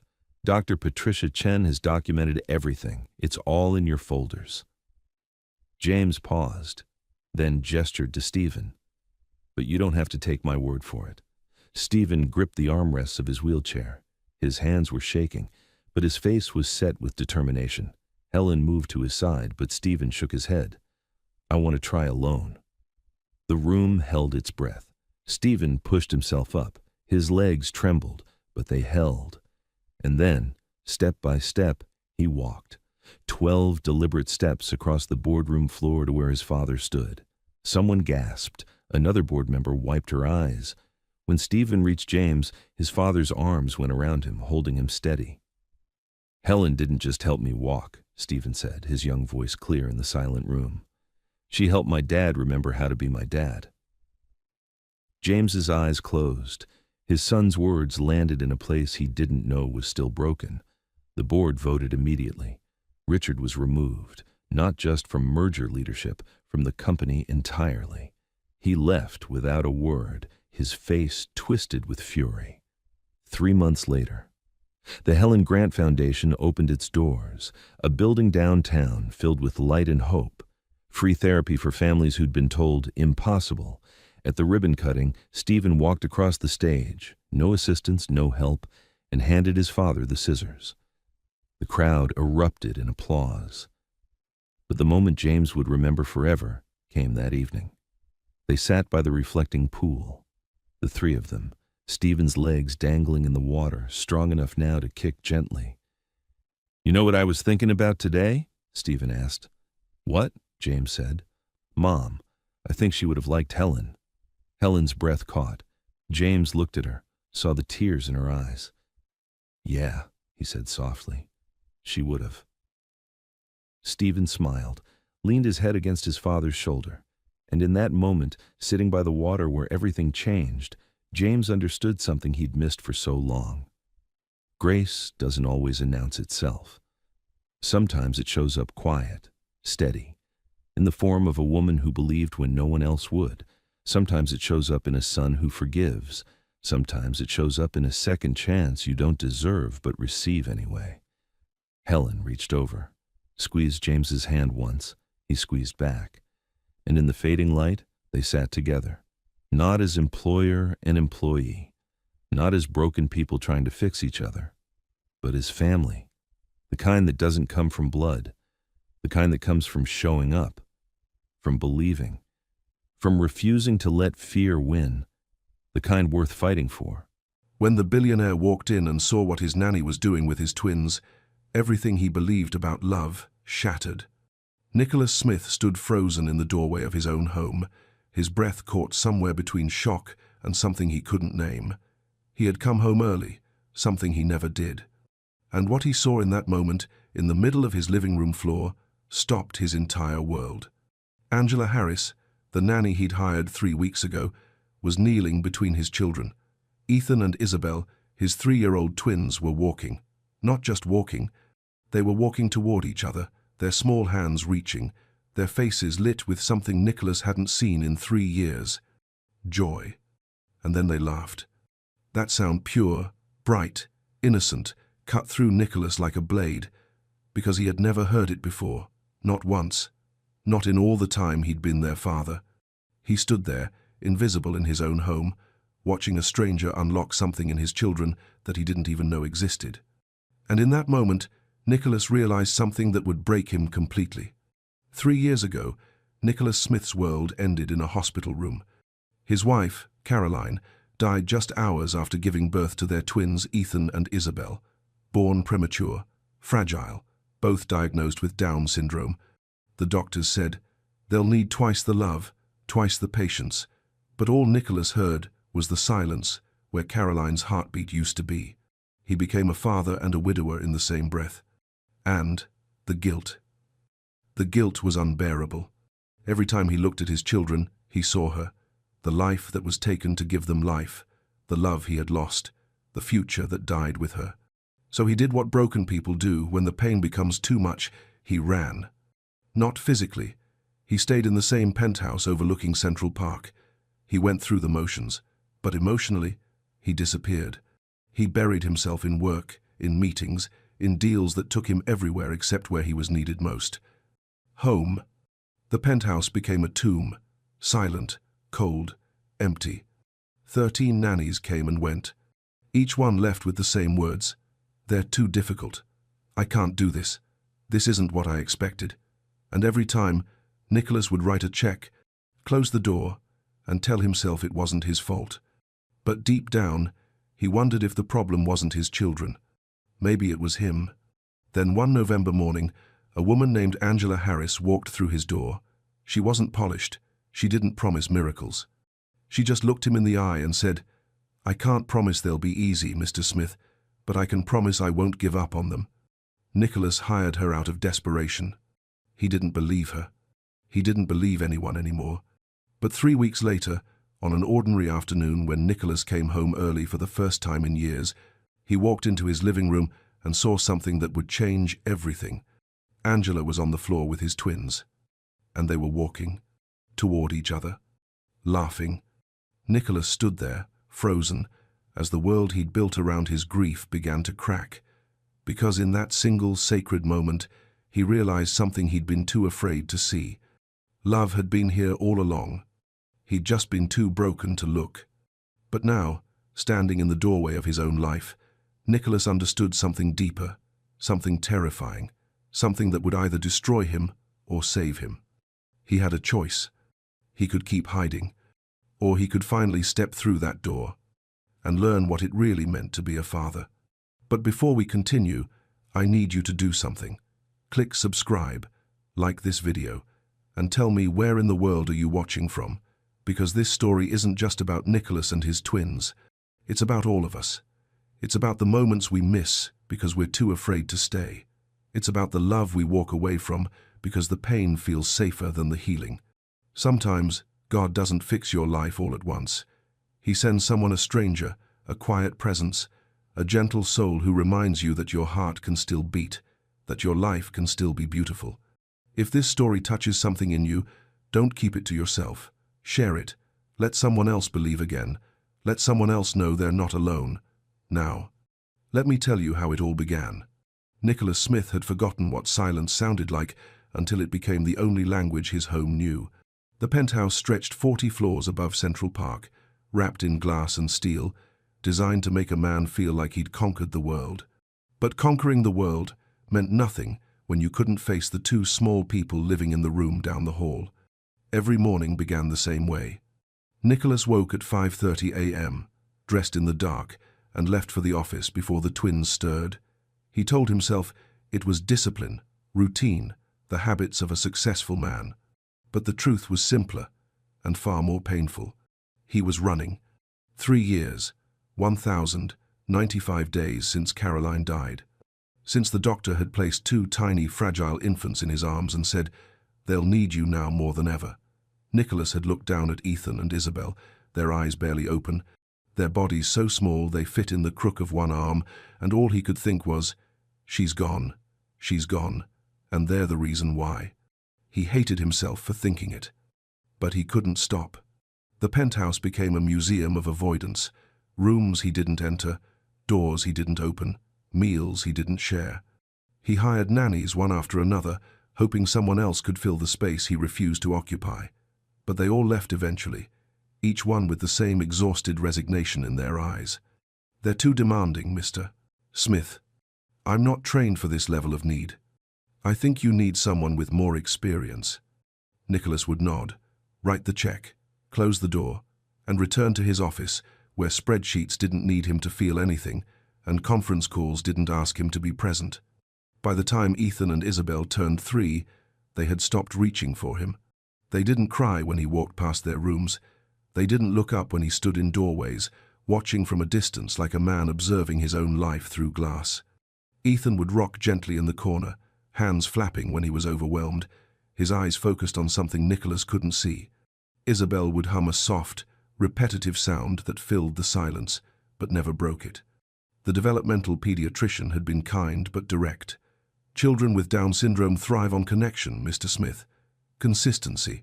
They need to know someone is there. Not just physically, but emotionally." Nicholas had nodded, thanked her, and done nothing. Because how could he give them something he didn't have anymore? The night before Angela arrived, Nicholas stood in the hallway outside the twins' bedroom, his hand resting on the doorframe. Inside, the 13th nanny, a woman named Claire, was packing her things, her movements sharp with frustration. "I'm sorry," she said, not meeting his eyes, "but I can't do this anymore. They don't respond. They don't engage. It's like trying to reach through a wall." Nicholas watched Ethan rocking in the corner, Isabel staring blankly at the wall, and he felt something crack inside his chest. They don't smile anymore. The thought whispered through him like a ghost. Had they ever? He couldn't remember. He'd been so consumed by his own grief that he'd never stopped to notice theirs. That night, after Claire left, Nicholas sat alone in his office, the city glittering below like 1,000 tiny, unreachable stars. His laptop was open to another nanny agency website. Another round of interviews, another stranger to bring into his children's lives while he continued to hide. He was so tired. Tired of running, tired of pretending, tired of living in a house that felt more like a mausoleum than a home. But he didn't know how to stop. So he scheduled another interview, typed out another job posting, and told himself like he had 1,000 times before that this time would be different. He didn't believe it. He didn't believe anything anymore.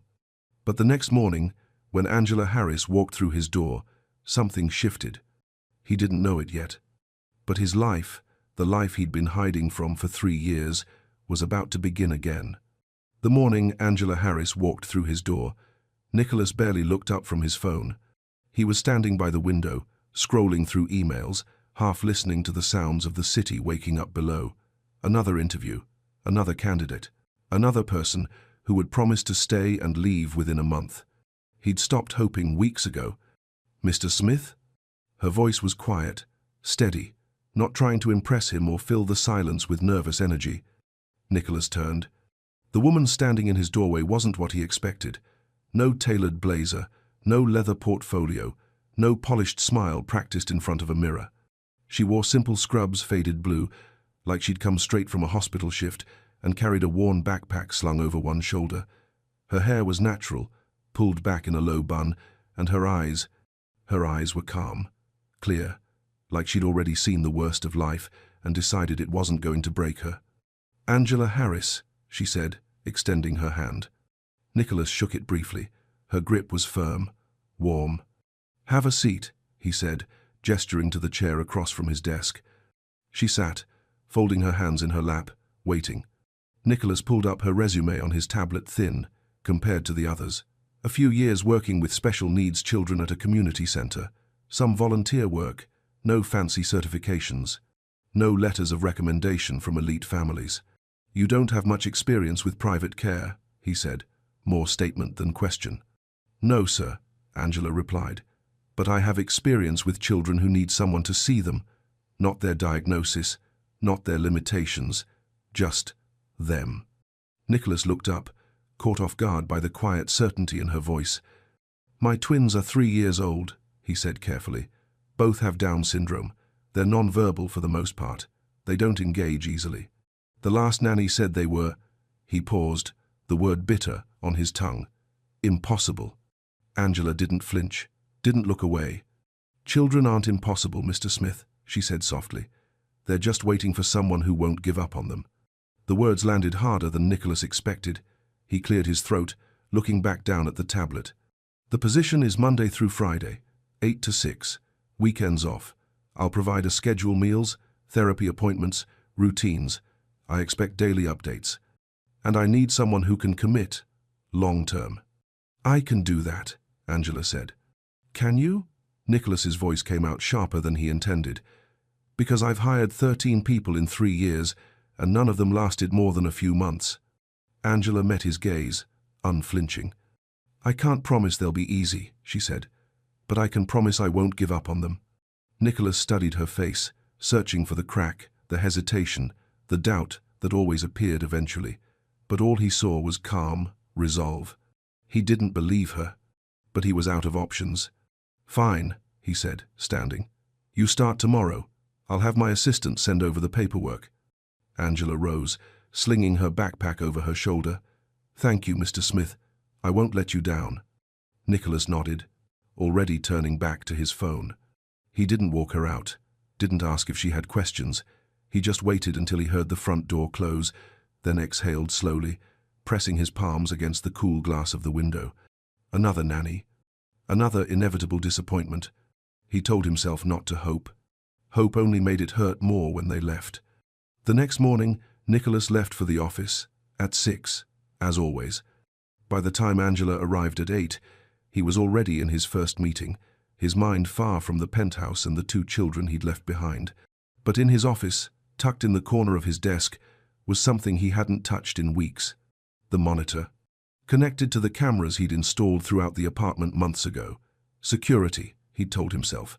Standard protocol for someone in his position. But that wasn't why he'd installed them. He'd installed them because he needed to know. Needed to see if the people he hired actually cared, or if they were just counting down the hours until their paycheck cleared. Nicholas glanced at the monitor now, his finger hovering over the power button. He told himself he wouldn't check. Told himself it didn't matter. But as the morning stretched on and his meeting droned in the background, his eyes kept drifting back to that dark screen. And finally, quietly, he pressed the button. The feed blinked to life. And Nicholas leaned forward, watching, waiting, already afraid of what he might see. Nicholas told himself the cameras were for security. Standard protocol for someone in his position. A man with his wealth, his profile, his responsibilities. It made sense to monitor what happened in his home when he wasn't there. But the truth lived deeper, in the places he didn't like to look. He was afraid.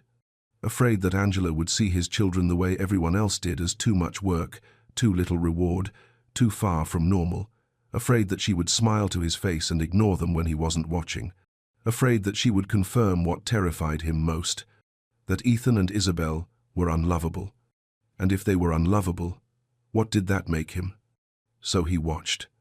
Not constantly, not obsessively, just often enough. Every hour or so, between meetings, he would glance at his phone, pull up the app, check the living room feed, the kitchen, the playroom, just a quick look, 30 seconds, a minute at most, just to make sure. The first few days, he saw what he expected. Angela, moving through the apartment with quiet efficiency, preparing meals, cleaning up toys, sitting near the twins while they played or didn't play in their separate corners of the room. Ethan rocking, Isabel humming, both of them lost in their own worlds. Angela didn't force them to engage, didn't pull them into activities they clearly didn't want. She just existed nearby, present but not pressing. Nicholas didn't know what to make of it. By the end of the first week, something small shifted. He was in a budget meeting when he pulled up the feed, barely paying attention to the numbers being discussed on the screen in front of him. On his phone, Angela was sitting cross-legged on the living room floor, a picture book open in her lap. She wasn't reading aloud. She was just turning the pages slowly, her finger tracing the illustrations, humming softly. Isabel was across the room, as usual, rocking slightly, staring at the wall. But then, so slowly, Nicholas almost missed it. Isabel turned her head, just a little, toward the sound of Angela's humming. Nicholas's breath caught. He watched Isabel's small face, the way her eyes really focused on Angela for the first time. And then, like a bird testing its wings, Isabel stood, wobbled, took one uncertain step toward Angela. Then another. Angela didn't look up, didn't react, just kept humming, turning pages, as if she'd known all along that Isabel would come. When Isabel reached her, she didn't sit. She just stood there, swaying slightly, her eyes fixed on the colorful pictures in Angela's lap. And Angela, without a word, shifted the book so Isabel could see it better. Nicholas stared at his phone, his heart pounding in his chest. Someone was speaking to him, asking him a question about quarterly projections. He had no idea what they'd said. "I'll get back to you on that," he muttered, his eyes still locked on the screen. The meeting continued around him, but Nicholas wasn't there anymore. He was watching his daughter, his silent, unreachable daughter, lean closer to a stranger and listen. By the second week, Nicholas was checking the cameras every 20 minutes. He told himself he was being cautious, responsible, but the truth was harder to swallow. He was searching for proof. Proof that Angela would fail, proof that his children were too broken, proof that he'd been right to keep his distance all along. But what he found instead was something he didn't know how to name. He saw Angela sitting with Ethan during a meltdown, not trying to stop it, not scolding him, just staying close, her hand resting lightly on his back while he rocked and cried. He saw her singing while she cooked, Isabel standing in the doorway, watching with wide, curious eyes. He saw her playing with wooden blocks on the floor, building towers and knocking them down, over and over, until Ethan finally reached out and knocked one down himself. Angela had laughed. A real, unguarded laugh. And Ethan had smiled. Nicholas had rewound that moment 3 times, his throat tight, his hands trembling. He had never seen his son smile. Not once. Not for him. One afternoon, Nicholas came home early, something he never did. He stood in the hallway, listening to the sounds drifting from the living room, soft voices, a child's giggle, the shuffle of small feet. He moved quietly to the doorway and stopped. Angela was kneeling on the floor, her arms stretched wide. Ethan was on one side of the room, Isabel on the other. "Come on, Ethan," Angela said gently. "Walk to Isabel.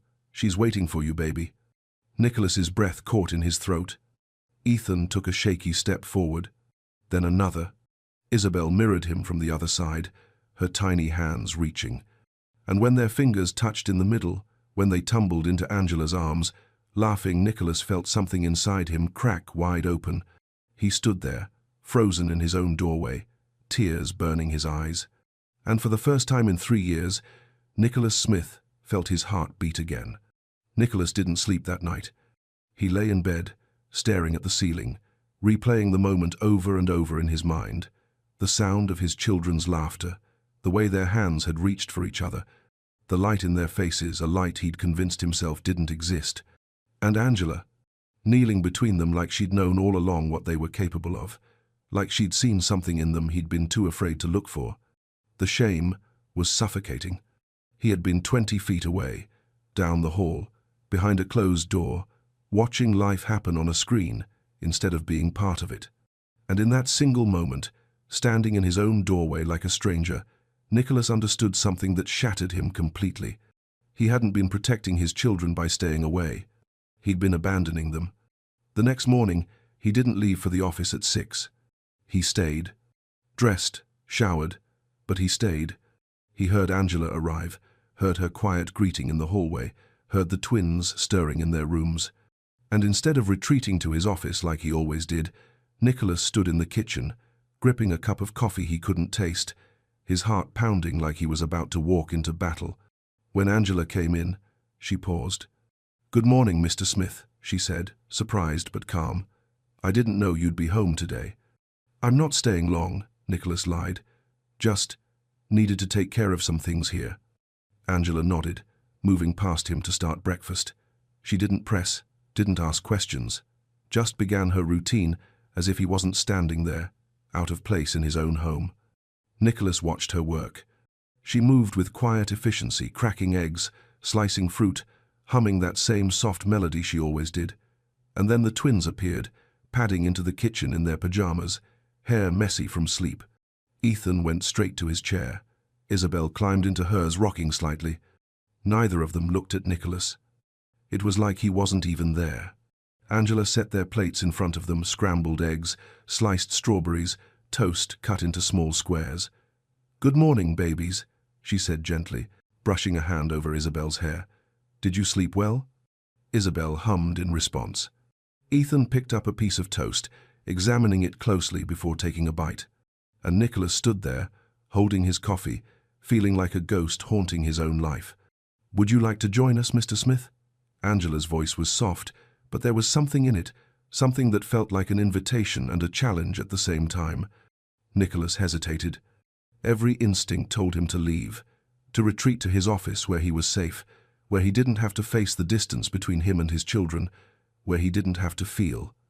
But he thought about yesterday, the laughter, the reaching, the moment he'd missed because he'd been hiding. "Yeah," he said quietly, "I'd like that." He sat at the table, stiff, uncertain, his hands wrapped around his coffee cup like a lifeline. The twins didn't acknowledge him, didn't look up. They just ate, lost in their own rhythms, while Angela moved between the counter and the table, refilling juice, wiping sticky fingers. Nicholas opened his mouth to say something, anything, but no words came. What could he say? "I'm sorry I've been gone. I'm sorry I didn't know you could laugh. I'm sorry I've been too broken to be your father." Angela glanced at him, her expression kind but unreadable. "It takes time," she said softly, as if she could hear the thoughts screaming in his head. "They don't know you yet, but they will, if you let them." Nicholas swallowed hard, his throat tight. "I don't know how," he admitted, his voice barely above a whisper. Angela paused, setting down the dishcloth she'd been holding. She looked at him, really looked at him, and for the first time, Nicholas didn't try to hide.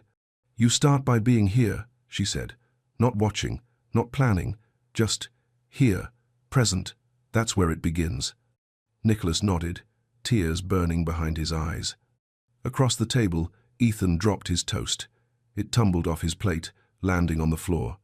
Before Nicholas could think, before fear could stop him, he stood, picked up the toast, and handed it back to his son. Ethan took it. Their eyes met for half a second, and then Ethan looked away. But Nicholas had seen it. That flicker of recognition, that tiny, fragile bridge beginning to form. It wasn't much, but it was something. And for the first time in 3 years, Nicholas allowed himself to hope. Nicholas thought he'd finally found sleep when the sound woke him. Soft, distant, a melody he couldn't quite place, drifting through the penthouse like something from a dream. He blinked in the darkness, disoriented. The clock on his nightstand read 2:47 A. For a moment, he thought he'd imagined it, but then he heard it again, humming. Nicholas sat up, his heart beginning to race. He threw on a shirt and stepped into the hallway, following the sound down the corridor toward the twins' rooms. Isabel's door was cracked open, a soft glow spilling into the hallway. Nicholas approached slowly, carefully, like he was stepping into someone else's life. When he looked inside, his breath stopped. Angela was sitting in the rocking chair beside Isabel's bed, still wearing the same clothes she'd had on during the day. Isabel lay in her arms, small and feverish, her face flushed and damp. A cool cloth rested on the child's forehead, and Angela was gently wiping her cheeks, humming that low, steady melody. And there, on the floor at Angela's feet, was Ethan, curled up in a nest of blankets, fast asleep, refusing to leave his sister's side. Nicholas stood frozen in the doorway, the scene before him so tender it hurt to witness. Angela glanced up, noticing him. She didn't startle, didn't apologize. She just gave him a small, tired nod. Her fever spiked around midnight. Angela whispered, "I called Dr. Morrison. He said to keep her cool and comfortable. It's breaking now. She'll be okay." Nicholas's throat tightened. You stayed," he managed. Angela looked back down at Isabel, brushing a curl away from the child's damp forehead. "Of course I stayed," she said softly. "But your shift," Nicholas's voice cracked. "You were off at 6. It's almost 3 in the morning." Angela didn't answer right away. She just kept rocking, kept humming, kept holding his daughter like she was the most precious thing in the world. "They needed someone," she finally said. "I couldn't leave them alone, not when they were scared." The word struck Nicholas like a blow to the chest. They needed someone, and he hadn't been there. He hadn't even known. He stood in the doorway, his hands trembling, watching this woman, this stranger he'd hired 3 weeks ago, do what he should have been doing all along. "You didn't have to stay," Nicholas whispered, barely able to get the words out. Angela looked up at him then, and in her eyes he saw something that cut deeper than anger ever could. Compassion. "Yes, I did," she said gently. "They're not just a job, Mr. Smith. They're children who need to know that when they're hurting, someone will be there, someone will stay." Nicholas felt his knees weaken. He braced himself against the doorframe, tears burning hot behind his eyes. "I didn't know she was sick," he said, his voice breaking. I didn't hear her. I didn't." "I know," Angela said quietly, "but you're here now." Nicholas looked at his daughter, pale and small in Angela's arms.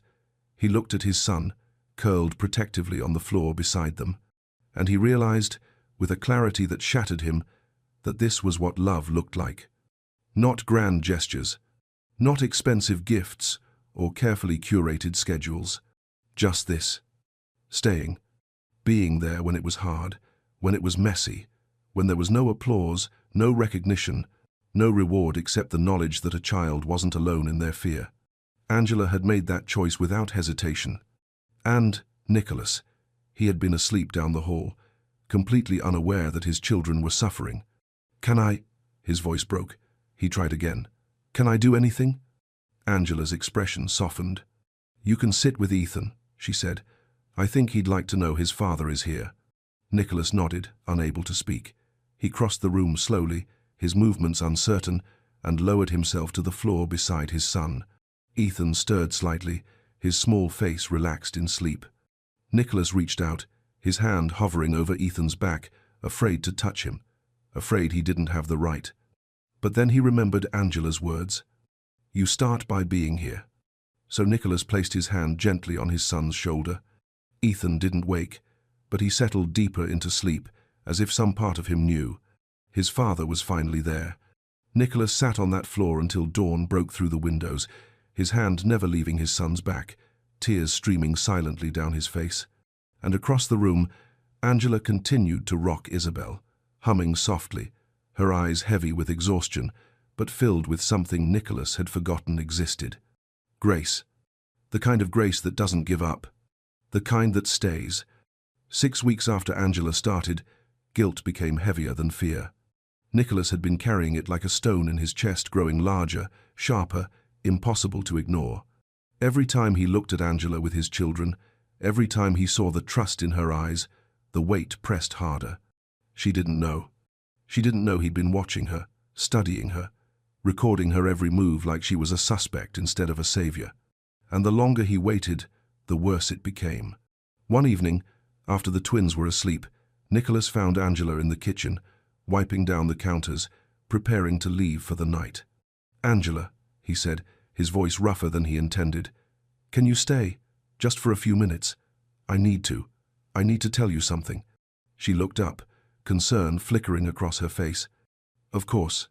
They sat at the kitchen table, the city lights glowing softly through the windows. Nicholas's coffee sat untouched between them, growing cold. He didn't know how to start. Didn't know how to explain the fear that had driven him to violate her privacy, her trust, everything she'd given so freely. "I installed cameras," he finally said, the words falling out like broken glass. "Throughout the penthouse, in the living room, the playroom, the kitchen. I've been watching you, every day, since you started." Angela went still. Nicholas forced himself to continue, his hands trembling. "I told myself it was for security, for the twins' safety, but that wasn't it." His voice cracked. "I didn't trust you. I thought you might hurt them, or ignore them, or leave like everyone else. I thought I needed proof that you were." He couldn't finish. The silence stretched between them, thick and suffocating. Nicholas braced himself for the anger, the betrayal, the resignation letter he deserved. But when Angela finally spoke, her voice was quiet, almost sad. "I know." Nicholas's head snapped up. "What?" "I know about the cameras," Angela said, meeting his eyes. "I noticed them the second day. The one above the bookshelf blinks red every 30 seconds when it's recording." Nicholas felt the air leave his lungs. "You knew," his voice was barely a whisper. "This whole time, you knew I was spying on you, and you stayed." Angela folded her hands on the table, her expression calm but weighed with something deeper. "I figured you needed to see it for yourself," she said softly, "that they're worth loving, that you're capable of loving them." The words cut through Nicholas like a blade. "I don't understand," he said, his voice breaking. "Why didn't you leave? Why didn't you confront me? I violated your privacy. I treated you like someone who was afraid," Angela finished gently. "And you are."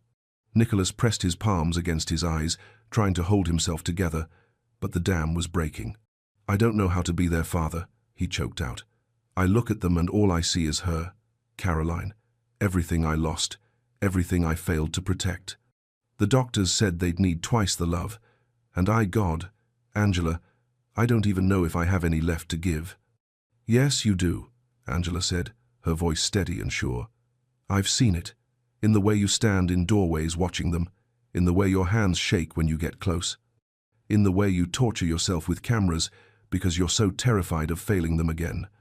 Nicholas dropped his hands, tears streaming down his face. "Then teach me," he whispered. "Please, teach me how to do this. I can't keep running. I can't keep hiding behind screens and closed doors.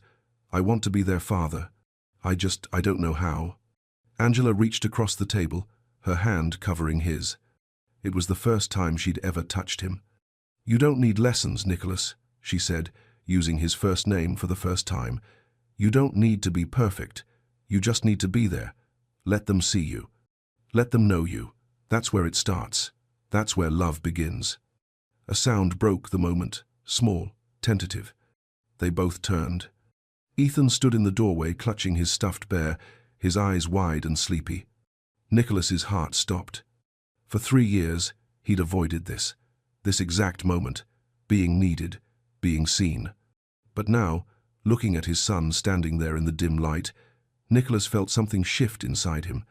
He stood slowly, walked toward Ethan, and knelt down. "Hey, buddy," he whispered, his voice shaking. "Did you have a bad dream?" Ethan stared at him, uncertain. And then, so quietly Nicholas almost missed it, Ethan took a step forward. Nicholas opened his arms. And when his son fell into them small and warm and real, Nicholas held on like he was holding the only thing that mattered in the world. Because he was. The next morning began differently. Nicholas didn't wake at 5:30, didn't dress in the dark, didn't leave before the world stirred. Instead, he stood in the kitchen at 7, sleeves rolled to his elbows, watching the coffee brew, his heart beating in a rhythm he didn't recognize. Nervousness, hope, fear. When Angela arrived, she found him there, holding 2 mugs, looking like a man who'd forgotten how to belong in his own home. "Good morning," she said, surprise flickering across her face. "Morning," Nicholas replied. His voice was steady, but his hands weren't. "I thought I'd like to help today, with the twins, if that's okay." Angela set down her bag slowly, studying him. "It's more than okay," she said softly. "It's everything." When Ethan and Isabel shuffled into the kitchen, rubbing sleep from their eyes, Nicholas was already at the table, waiting, present. Not behind a door, not on a screen. There. Angela moved through the morning routine with quiet grace, and Nicholas followed her lead. She showed him how Ethan liked his toast cut into 4 squares, no crust. How Isabel needed her juice in the blue cup, never the red one. Small things. Details Nicholas had never known, because he'd never been close enough to learn. "Can I try?" Nicholas asked, his voice tentative as Angela prepared to feed Isabel her oatmeal. Angela handed him the spoon without hesitation. Nicholas sat beside his daughter, the spoon trembling slightly in his hand. Isabel looked at him, really looked at him for the first time in years. "Hey, sweetheart," Nicholas whispered, "Daddy's going to help you with breakfast today. Is that okay?" Isabel didn't answer, just watched him with those wide, curious eyes. Nicholas lifted a small spoonful of oatmeal to her lips. She turned her head away. He tried again. She pushed his hand gently, humming in protest. Nicholas felt panic rising in his chest. He was doing it wrong. He was... "She likes it cooler," Angela said gently from across the kitchen. "Blow on it first, and let her see you taste it. She needs to trust it." Nicholas nodded, his throat tight. He blew on the oatmeal, then brought it to his own lips, tasting it. He said softly. "It's good, Isabel. I promise." He offered the spoon again. This time, Isabel leaned forward and took the bite. Nicholas exhaled a breath he didn't know he'd been holding. "Good girl," he whispered, his voice breaking. "That's my good girl." Across the table, Ethan was watching, not eating, just watching his father with an expression Nicholas couldn't read. "You want to try too, buddy?" Nicholas asked. Ethan didn't respond, but he didn't look away either. Nicholas picked up another spoon, scooped some eggs, and held it out toward his son. Ethan hesitated. Then slowly, carefully, he opened his mouth. Nicholas fed him. And when Ethan chewed and swallowed, Nicholas felt something inside his chest crack wide open. Joy. Pure, overwhelming, terrifying joy. The day unfolded slowly. Angela taught Nicholas how to brush Isabel's hair without pulling, how to button Ethan's shirt when his small fingers couldn't quite manage, how to read the signs when they were overwhelmed, when they needed space, when they were ready to try something new. Nicholas fumbled through every step. He spilled juice, got the buttons wrong, read the same page of a storybook 3 times because he kept losing his place, distracted by the weight of Isabel leaning against his side. But every mistake was met with patience. From Angela, and somehow from his children too. By afternoon, Nicholas was exhausted in a way he'd never been before. Not the exhaustion of closing deals or managing crises. This was different, deeper. The exhaustion of being present, of caring, of trying. He sat on the living room floor, blocks scattered around him, Ethan building a tower with intense concentration. Isabel hummed nearby, rocking slightly, holding a stuffed rabbit Angela had given her weeks ago. "I don't know what I'm doing," Nicholas admitted quietly, looking up at Angela. She was standing in the doorway, watching them with an expression he couldn't quite name. "Yes, you do," she said. "You're doing exactly what they need. You're here. You're trying. That's all love is, Nicholas. Showing up. Even when you're scared. Even when you don't have all the answers."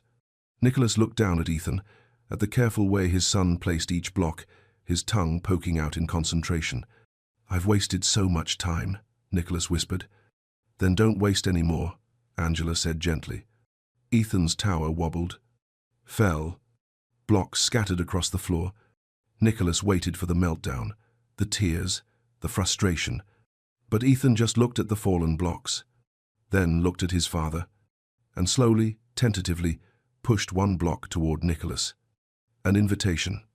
Nicholas picked up the block, his hands shaking, and placed it carefully on the floor.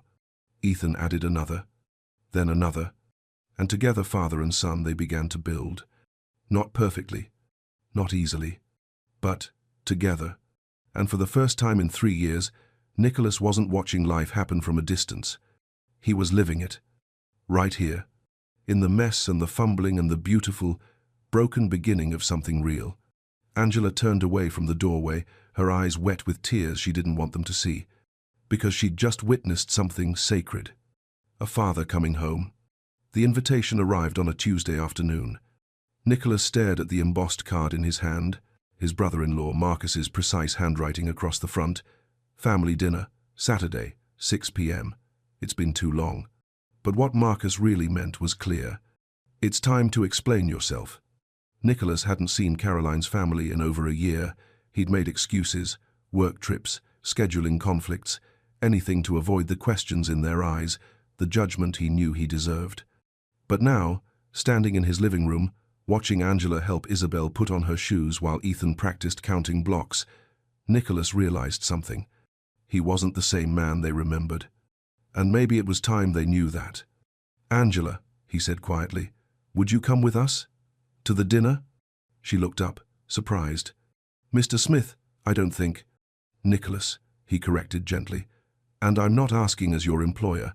I'm asking because you're part of this, part of us. And I don't think I can do this without you." Angela's eyes searched his face. Then she nodded. "Okay, I'll come." Caroline's parents lived in a sprawling estate in Connecticut. Old money, old traditions, old wounds that never quite healed. The moment Nicholas's car pulled up, he felt the weight of it, the expectations, the disappointment, the ghost of the woman he'd loved and lost. Marcus opened the door, his expression carefully neutral. "Nicholas," he said. Then his eyes shifted to Angela, standing beside the twins. "And company." "This is Angela Harris," Nicholas said, his voice steady. "She's been helping with Ethan and Isabel." "The nanny?"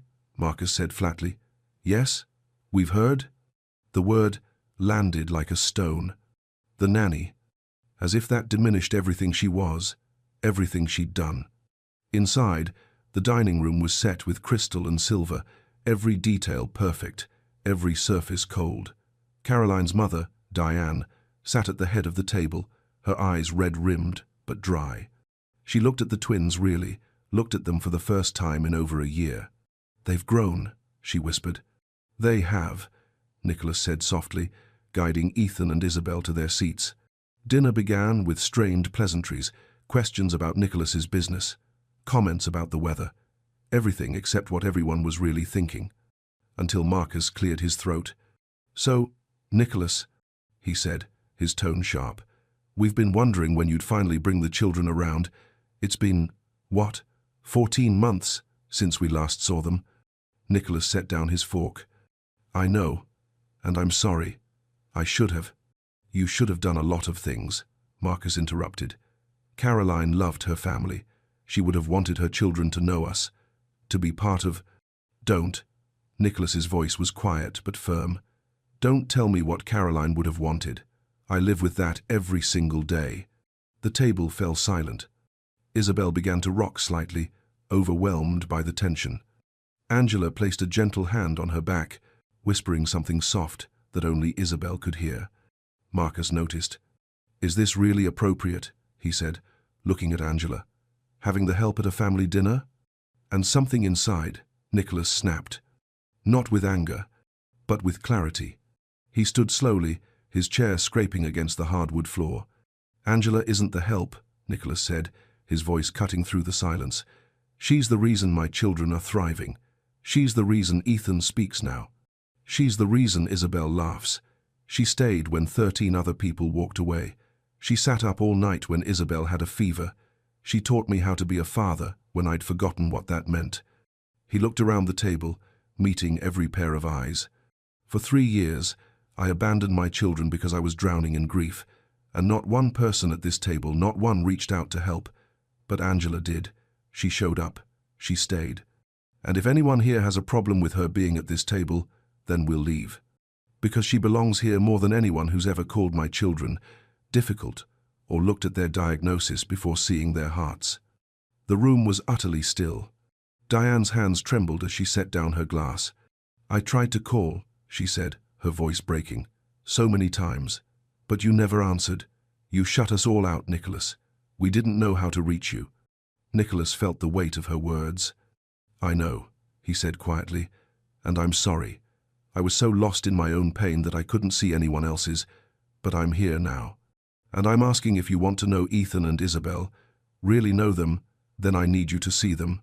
Not their diagnosis, not what they can't do, but who they are. Diane stood slowly, tears streaming down her face. She walked around the table and knelt beside Isabel's chair. Hello, sweetheart, she whispered. I'm your grandma, and I've missed you so much. Isabel looked at her, humming softly. Then she reached out and touched Diane's face. Diane broke. She pulled Isabel into her arms, sobbing, years of grief and distance pouring out all at once. Nicholas felt Angela's hand slip into his beneath the table. He squeezed it, grateful, overwhelmed, finally free. Sunday morning arrived wrapped in golden autumn light, the kind that makes everything feel possible. Nicholas woke early, not out of habit, but anticipation. He could hear soft sounds drifting through the penthouse, Isabel's humming, Ethan's footsteps, Angela's gentle voice weaving through it all like music. He didn't reach for his phone, didn't check his email. He just got dressed and walked toward the sound of his family. When he entered the living room, Angela was already there, sitting cross-legged on the floor, toys arranged in a careful pattern around her. Good morning, she said, smiling. Morning, Nicholas replied, settling onto the floor beside her. It didn't feel strange anymore. This sitting on the floor in wrinkled clothes, hair uncombed, no agenda except being present, this felt like home. I thought we could try something today, Angela said softly. Nicholas looked at her, curious. She positioned Ethan on one side of the room, then Isabel on the other. But this time, she didn't kneel between them. She placed Nicholas there instead. What? Nicholas started. Trust me, Angela said, moving to the opposite side where Ethan had been standing. Nicholas knelt in the center, his heart pounding.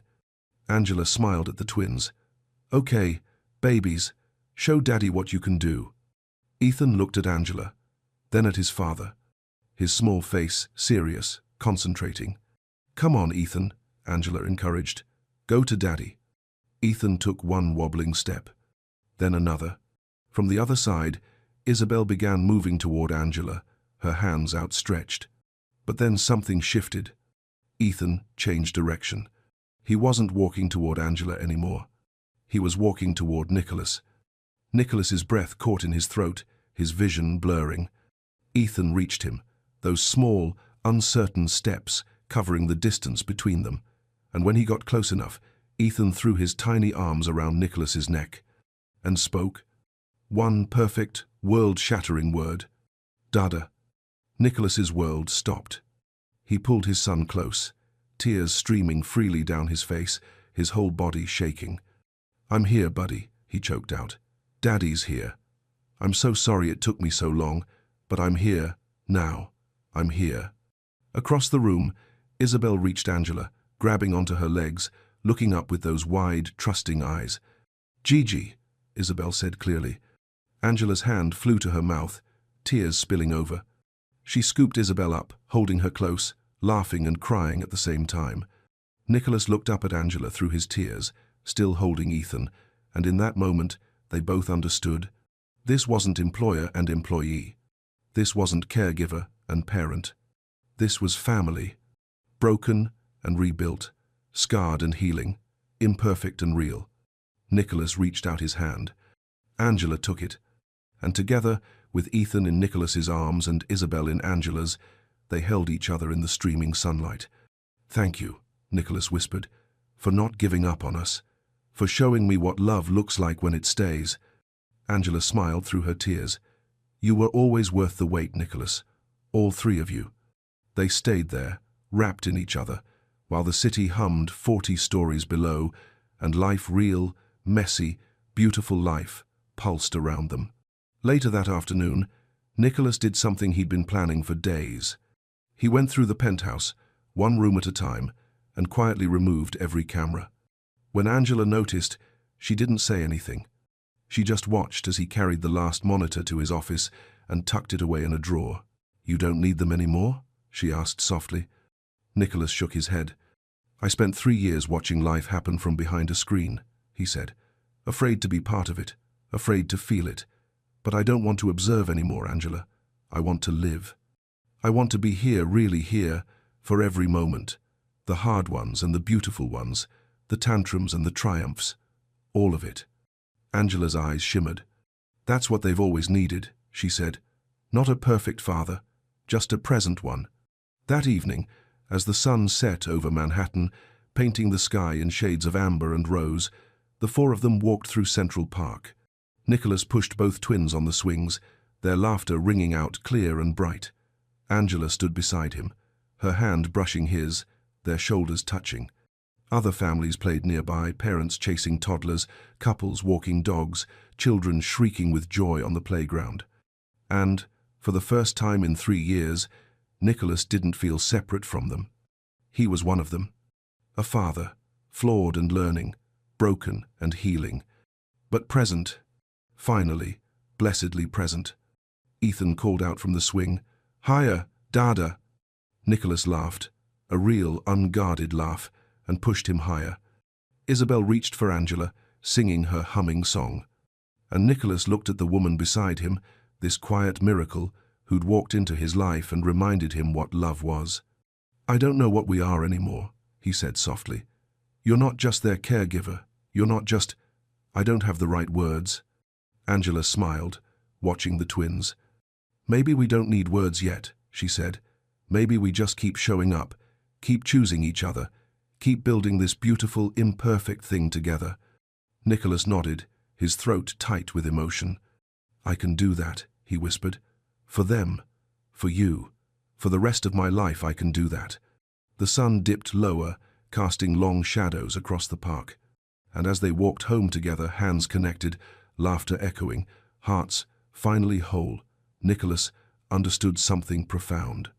Love had been waiting for him all along. In 2 small faces he'd been too afraid to see. In the hands of a woman brave enough to stay. In the choice to stop running and start living. He'd spent 3 years building walls to protect himself from pain. But Angela had shown him the truth. The only way to protect your heart is to open it. And now, walking through the falling dusk with his family beside him, Nicholas finally understood. He was home. Not because of the penthouse or the city or the life he'd built, but because of them. The people who loved him even when he couldn't love himself. The people who waited. The people who stayed. And as the lights of the city began to glow against the deepening sky, Nicholas made one final promise. He would never stop showing up. Never stop choosing them. Never stop being present for every beautiful, terrifying, sacred moment of the life they were building together. Because that's what love is. Not something you find, but something you build. One moment at a time. One choice at a time. One heartbeat at a time. Forever.